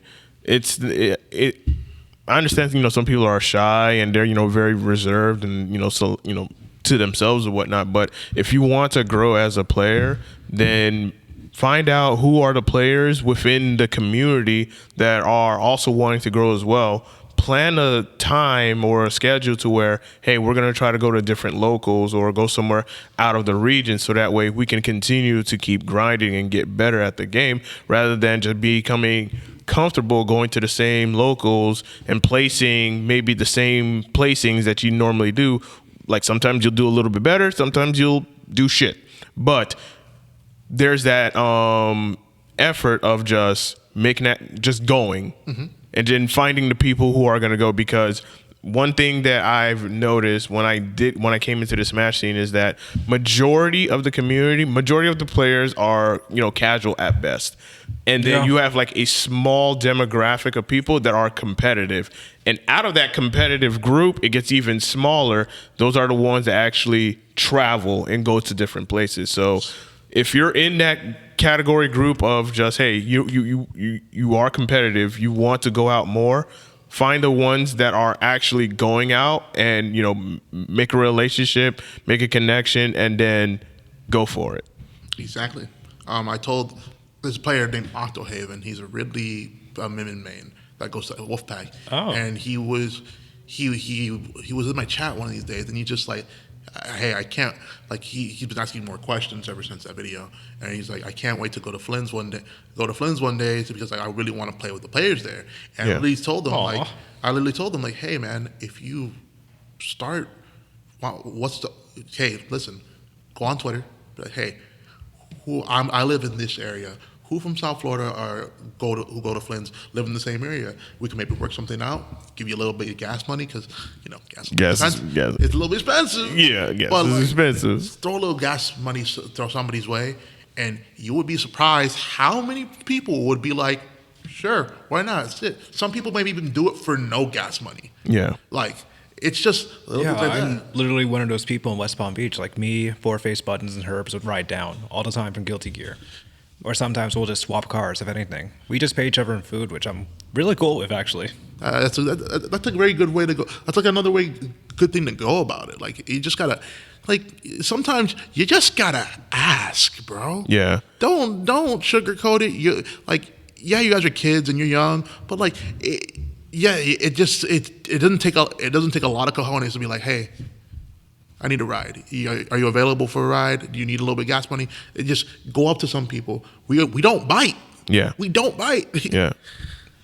Like I've even told even Andrew, I told him that hey, if you ever need a ride to Flynn's and from Flynn's, just let me know. Like I'll give you a ride. I'll pick you up from where you're at and I'll drop you home like after the tournament or whatnot. Like just let me know.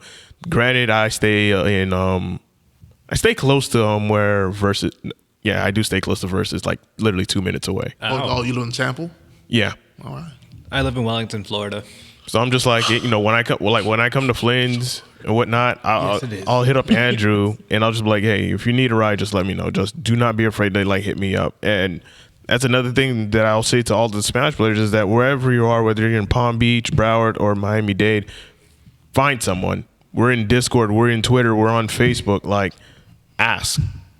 And if you do see us for like big events or whatnot, then, reach out, make connections or whatnot. And another thing, and I know you mentioned this on your stream as well, is that there are people who like they'll play in the tournament, they'll get 0-2 and they'll be like, all right, I'm out. Or they'll go 2-2 and they'll be like, they'll just check out instead of just like staying for a little bit to, grind or whatnot, because that's exactly what happened last night is that we had like a good number of, like the tournament was done early and a good number of people were still playing. Like VAT table was filled up, this table was filled up. We also had people over there grinding and whatnot, and just like more of this. Like I like as you called it out, like more of that. Where hey, if you can't make it to a Smash Fest grind sesh, then if the tournament is done early, by all means, like stay around and grind, because that's what many people are doing. This is also another reason why I didn't really tap into it, but I know sometimes the tournaments that run a little bit long. This is mostly shade to NXT because I love NXT. I think it's good weekly, but they had a 16-man bracket. I was busy. I was busy during the night, but it was 12:30 and they were still going, and I'm just like, how is that so possible for a 16-man bracket? Imagine 16 people. Oh my God. 16 people taking that long. Now maybe they put a lot of matches on stream. Yeah. But like, if you take too long on the bracket, you're taking away time from people playing friendlies. You're taking away time. So that's why you want to run that as efficiently as possible. Yeah. And stuff like that. Yeah, which is something I try to get better at doing, so that way people have that opportunity. Because with the Guilty Gear Strive players, like once we're done, like literally 2 hours, we're almost done. Like we have like maybe 2 or 3 matches, and that's it. We're done. Oh yeah, and everyone just stays, chills, grinds, and plays with, and just play with each other until closing hours. And that's something that I want to implement in doing that, which is why it is so much fun. Yeah, which is why I'm gonna just let y'all know. Listen, if y'all gonna bring a setup, let me know, so that way I can coordinate with the owners for if we need more space. So that way, if we have like 20 setups here, do you know how fast I can burn that? It's like stupid fast. I've watched this before. Like if there's like 50 or even 60 people, and we have 20 setups in here. We don't even need 20 setups. That's the thing. It's overkill. It's overkill, yeah. But it's just like I can burn that so quickly to the point where it's like, hey, VAT table open for friendlies, and then VAT table open for friendlies, and then it's just getting down and down and down. And after 10:30, we're at grand finals. We're done. Guess what? Everything's open for friendlies, because most people usually leave when it gets close to midnight. That's one thing that I've started to notice, is like a lot of people start leaving when it's like midnight. Yeah. But if the tournament is like my goal is to make sure the tournament gets done before 11, because that's when you'll really start to see that shift of people just dipping out. So if I can get the tournament done by 11, that means y'all have from 11 to 2 in the morning to grind as much as you want. Yeah. All I could ever want. All I could ever want. You have as much as you could grind, as much as you want. So I'm looking at the chat right now, and Herb's like, just make Flynn's 24 hour. Yeah. And then my friend Parsons is like, nah, bro, you want those PS4s to get laggy just like CEO. This is true. You're spitting bars. Spitting bars. No. These are my teammates. Of course they're going to spit facts. No. No. Fliz is not going to be 24 hours. Oh, God.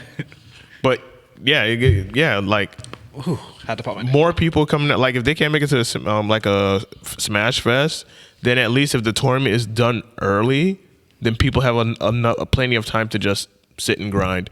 And, of course, if they want to play against people that are better than them, there's that opportunity. Mm-hmm. Because, hey, they're here now.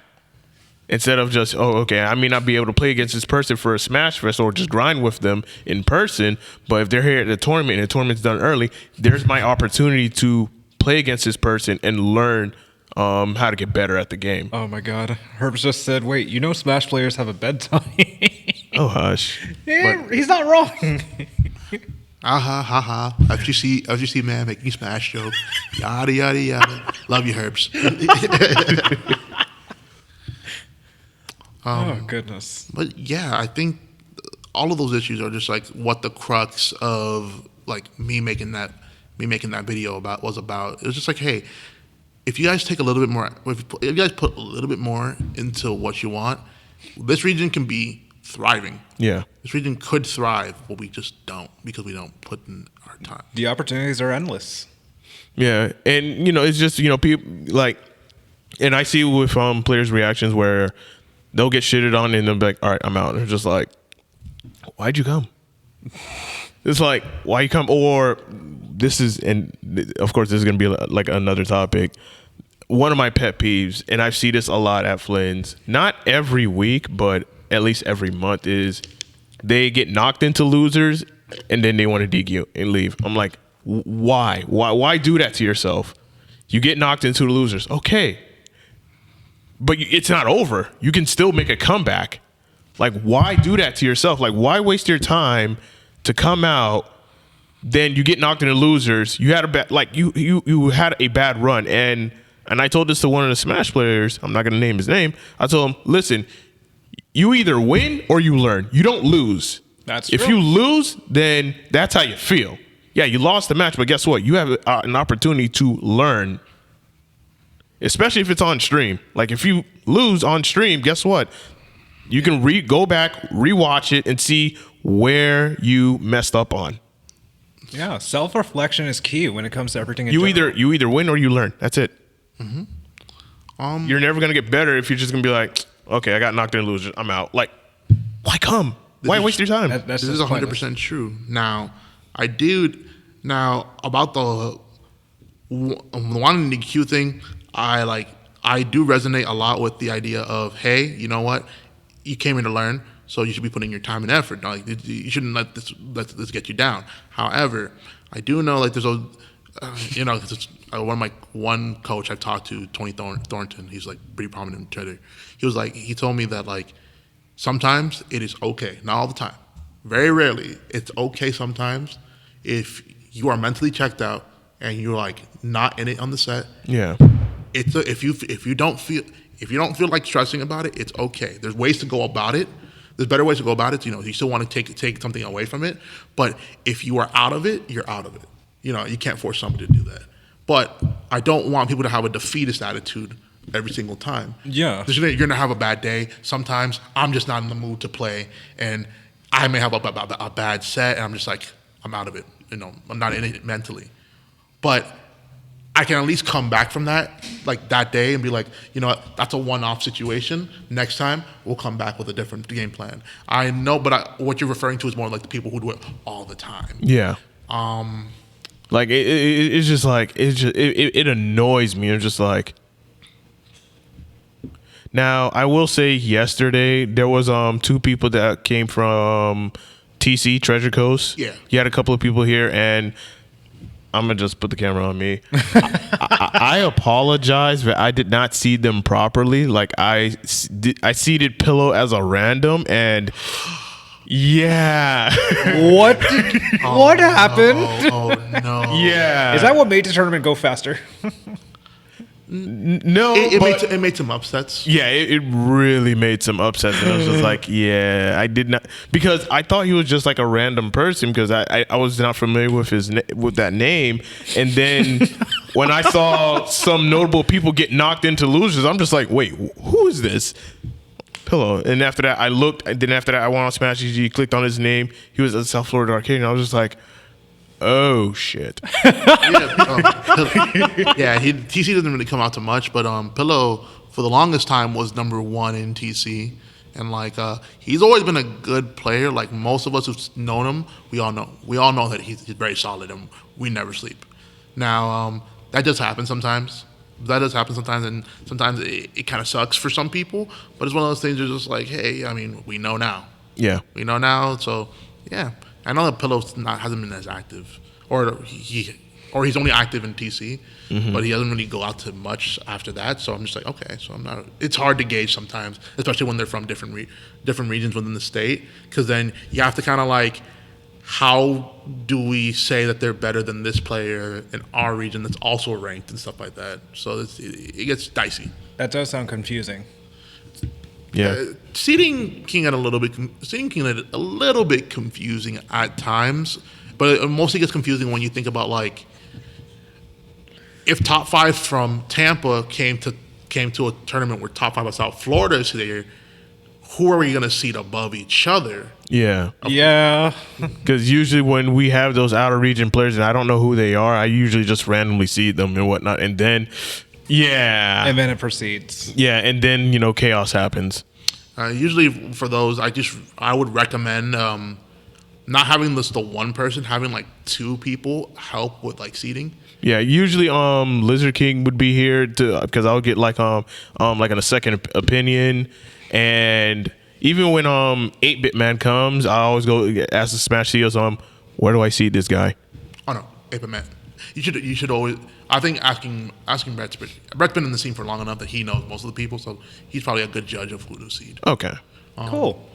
But yeah, that's just a one-off situation. But I know you brought up pet peeves. yeah, let's get into that one. Oh, What man. are your pet peeves? This is gonna be fun. Let me scoot up. I mean, like, I don't think it'll be that fun. I actually don't have too many pet peeves. My biggest pet peeve, because I'm assuming we're just referring it to like competing and Anything in gaming. anything you get me. It can even be in the tournament scene as well. Or single players. My tournament scene pet peeve. Tournament scene pet peeve are people getting mad when they don't practice. Well, be mad at the results, but they don't practice. I don't mind if somebody gets mad because I get passionate too, and I'm somebody that I wear my emotions on my sleeve when I play. People know it. People have seen me get upset. People and stuff like that. But I don't mind somebody getting upset if I know that they're putting in their time and effort to grind, because that at least shows that like they're mad at the result because they know that they put in their time and effort. But if they're getting mad, because I've seen plenty of players get mad and get ready to spike the controller, but they are bad and they do not practice, they do not grind, and it's just like, how can you? If you're not putting in your hours into the game, if you're not putting in your hours to practicing, to like researching bots, to trying to understand matchups, how are you going to get mad at the result? The only person you have to blame, at the end of the day, when all's said and done, the only person you have to blame in a fighting game is yourself. Yes. When you lose, you lose. Sometimes random things happen in Smash. That game has some random things because there's so many things that go into it. But at the end of the day, you don't just lose a set because my opponent's doing a dumb my opponent's character is stupid. No, you lost a set because you don't know what to do in a matchup. They outplayed you at that point in time. Doesn't necessarily mean they're the better player than you all around, but at that point in time when you lost, they were the better player. And I think that's just what people got to take away from that. I think that's my biggest pet peeve. People who don't grind and still want to bitch. Yeah. Well, Luigi, you have a pet peeve? Oh, I have plenty. We've done a lot, so I'm trying to break down the diversity. I would think my current one would probably just be like discouragement. People who would discourage your character that you play and how you can improve and say you shouldn't be playing a character at all. And it's just straight on downgrading. Ooh, you got something to say. I'm all ears, brother. My quote unquote kind of counter argument that, because I'm a personal, like, at the end of the day, I'm a personal believer that play a character you like to play. Yes. If you don't want to play a top tier, you don't have to play a top tier. But if your goal is to do better, then statistically speaking, playing a better character will guarantee more results. That's true. Better results, excuse me.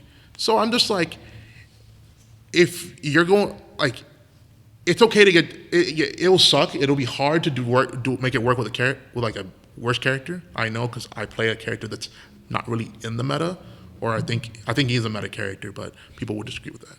And like, matchups for me are not like, I can't just do one thing in a matchup. I have to apply different strategies in every single matchup in a game with 80 plus matchups. So it gets difficult and it gets very hard to always justify to figure out a sophisticated game plan for each and every character in the game. So sometimes just picking the better character is a better option long term. But I get where the annoyances is, because at the end of the day, You just want to play the game. You want to play the character you like and enjoy and such, like how people play with Scorpion. Exactly. And that. But I mean, just the other I just mean a person in general just downgrading on you. Because they could be slept on. Herbs is a perfect example. Man went Jocko bottom 3 and destroyed a chunk of people in Flints. And and I think that's also definitely. I think that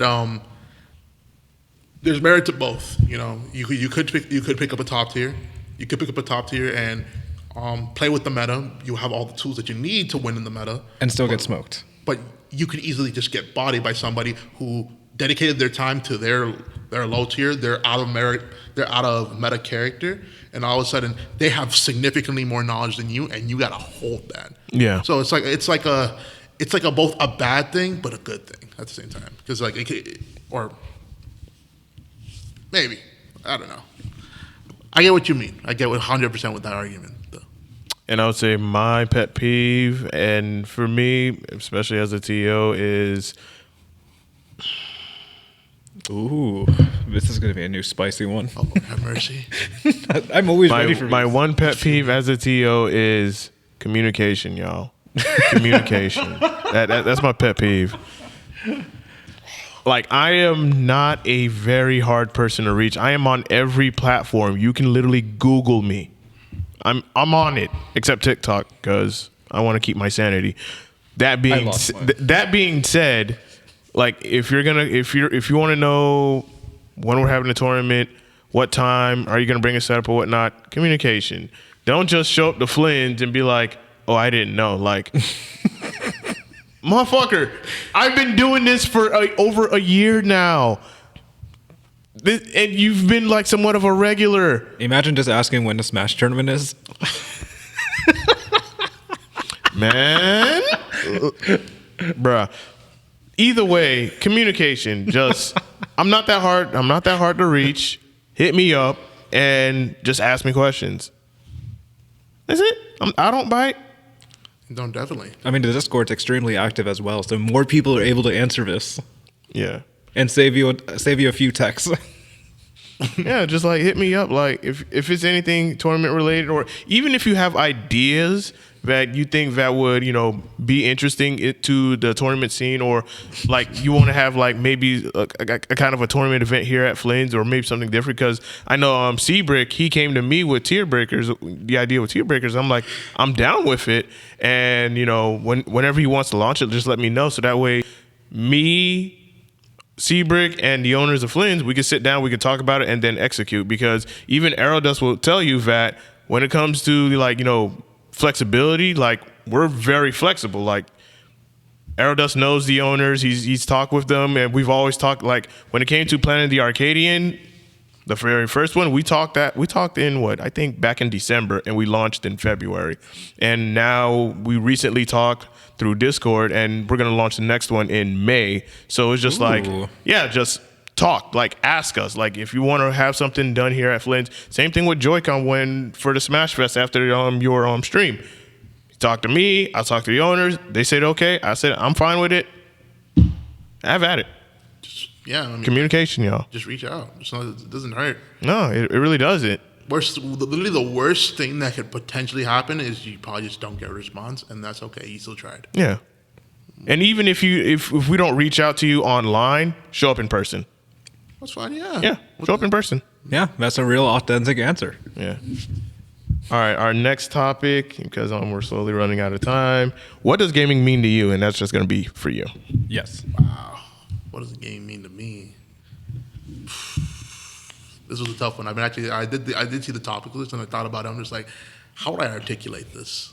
There's a lot of ways. Like, we've said over time that it's a therapy, it's a way to escape. Let's see. For me, gaming is passion to me. Ooh. I love gaming.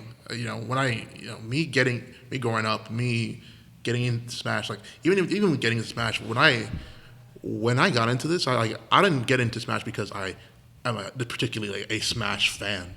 I got into Smash because I love the game. I love the game, and I love games in general.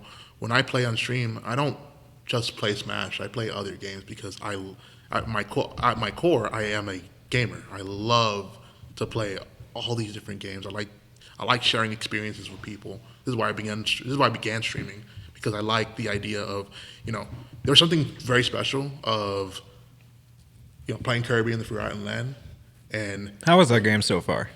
I just finally beat the post game yesterday. Holy crap. And one of my contenders for game of the year. It's amazing. Really? The game is amazing. And like there was the final thing to do is a true arena. Now I'm not gonna go ahead and give spoilers because I haven't played the game, but it's some of the hardest bosses in the game, and there's a secret boss that took me 3 hours to beat yesterday. And people were there. They saw me like get hyped. They saw me get mad. They saw me lose faith. They saw me, but they saw me improve. And then they saw me finally triumph, and I popped off extremely hard. Like that is like that awesome. In its core. That's what I love about gaming. Like gamers can make you feel like that in any game, and I appreciate that. I appreciate that so much. That's why I like gaming is passion. Like personally, long term, I don't know how long I'll be doing the Smash thing. I'll be honest, because at some point I'm gonna move on from it. But I've always said for the longest time, wherever I end up long term with career, I want gaming to be a core focus of what I do, because I love this media. I love video games so much. I think it's one of the few mediums that actually it incorporates music, it incorporates storytelling like this. Not even TV. TV doesn't really hit that. Movies can sometimes hit that. Mm-hmm. But you can still watch a movie. Maybe it may not have a great soundtrack, but you can still enjoy a movie. But a game, a bad song in a game, I can ruin an experience. It's a work of art that has many trials and errors and difficulties and settings. It's literally a good definition of art. Exactly, and that's man, I love games so much. I love it so much. You're definitely in the right podcast, brother. Oh, yeah, definitely. All right. And our last section is Q&A from the chat. So we're going to give you guys about maybe 5 minutes to give us any questions that you guys want answered on the chat and whatnot. So by all means, ask us away. You can either ask myself, Waluigi, our guest ChocoTaco, any questions that you guys want answered. So Herbs wants to hear some crazy stories of you being a TO. We'll talk in person. we'll talk in person. I will say being a TO for over a year, because a lot of people don't know that originally I did not want to be a TO. That is true. Originally I did not, because I was already doing game streaming on my own. Mm-hmm. And at that time, Flynn's was still actively looking for a tournament organizer to run tournaments.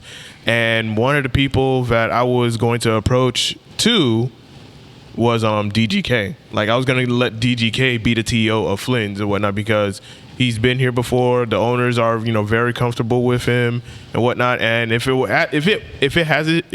for DGK coming to Flynn's and then letting us know, letting me know, and then of course letting the owners know how to run a Smash tournament, then this would not happen. So big shout out to DGK for literally blessing this place. And oh yes. And when it came for me to being a TO, I was still at that mindset of Smash is just a party party game or whatnot. I didn't take it seriously because I'm more interested in other fighters, but when I started seeing the competitiveness, and I was even getting hyped myself, and I'm a non-Smash player, and then when they were when the owners were looking for an actual TO for Smash, I was like, you know what?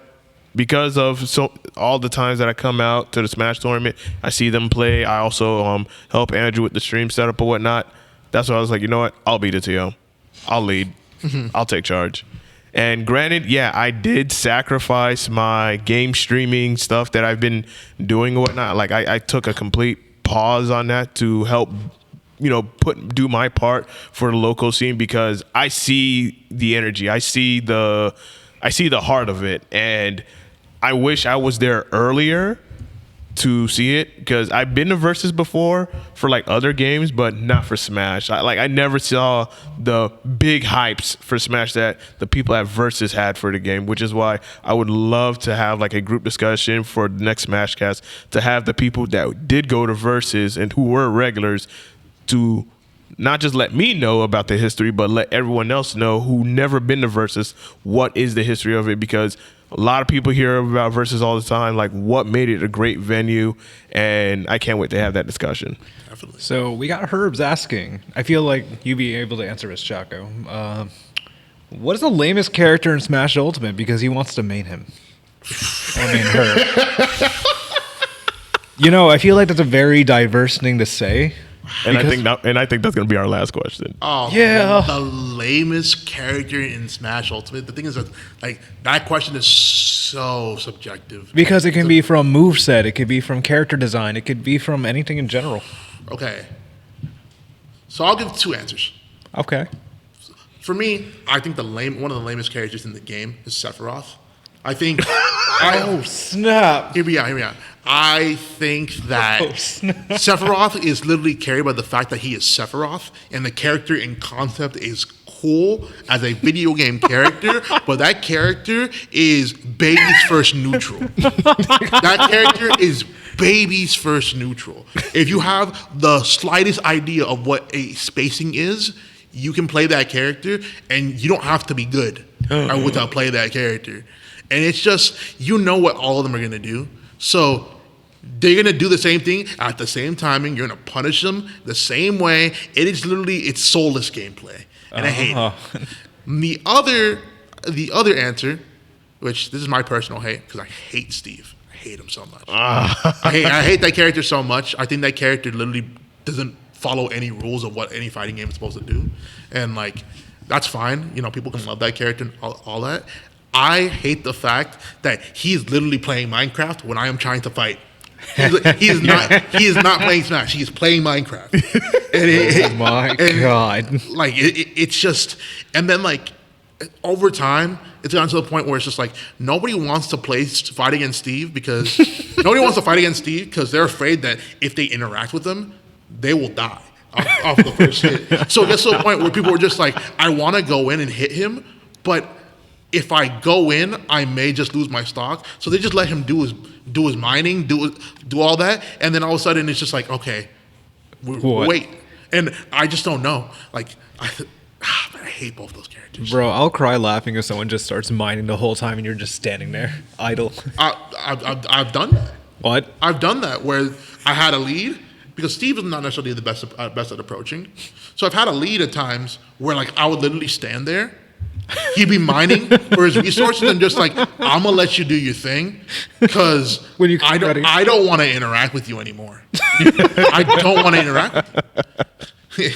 Like, I think the last time I played against Steve on Tuesday in bracket, which I still lost because I hate that game.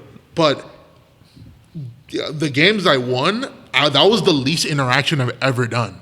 And I'm just like, I don't like that. I don't like that at all. And I've played with campy players who focus a game around about camping, and even they were more fun to play than fighting against that. Man, am I here thinking that Olimar is like one of the lame characters or Game & Watch. Yes. But the thing is, Olimar can be lame, but then sometimes Or Toon Link. Sometimes you can beat the brakes off of them. Toon Link can get annoying, but Toon Link sucks. Toon Link's very bad, and it's just like, okay, You're triggering Herbs. Be careful. But yeah. So Herbs, if you want to be lame in my book, go for Sephiroth. Oh, we got Nightbreed. He's like, anybody named Steve, he hates bro. All righty. Well, with that being said, we're gonna go ahead and end the podcast. And before we do, Choco, do you have any last words that you want to say? Well, first I want to thank you guys for having me. Of course. I do like the podcast format. I do love talking about this. I'm glad that South Florida's been taking a little bit of a stand and actually doing their thing. And you know, I think if they can keep up the momentum, we will see this region start to thrive more and more.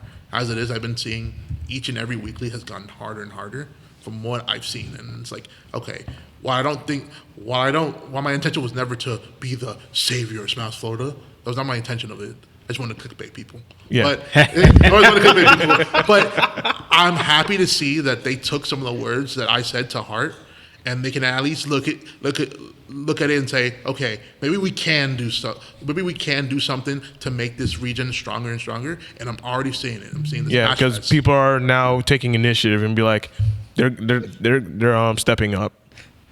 Absolutely. So I'm very excited to see what happen, where we go from here. In May, at the end of April, we got Low Tide City. Mm-hmm. South Florida's going in deep for that. A lot of South Florida's going to Low Tide City. We're going to be in Texas, rolling there. Oh wait, April 30th. That weekend, yes. Hey, my birthday. Hey, but there's a lot of South Florida who haven't been out to majors going to be going there, Ooh. and I'm excited to see how they do. So definitely, shout out to all of you for shout out to the region to like actually take an initiative, and let's see where we go from there. Definitely, Waluigi. Dude, thank you for being here again. It's so awesome to hear you and about saving South Florida and such. And your hatred for Steve probably just made my morning. I'm with you on that one, brother. Definitely thank you for those in the Twitch stream, especially the Islanders and my team and everybody else. Made this shit so much fun. Until next time. All right. Well, y'all, thank you guys so much for, watching and tuning in. Choco, thank you again for coming on. Great. It was great to have you. It was great to have the discussion because I had my thoughts that I wanted to discuss with you about the saving of South Florida scene. And you're definitely shaking some people up and whatnot. And it's good to see that people are taking initiative and doing things. And now let's just see where can South Florida go from here? Because now people are stepping up. Now let's see what's where that's going to, take us going forward, because I ain't gonna lie, with the pandemic, I would say that it put everybody back to ground to zero. Yeah. And now it's just like, all right, it's time to build again. Mm-hmm. It's time to get back to work. It's time to build.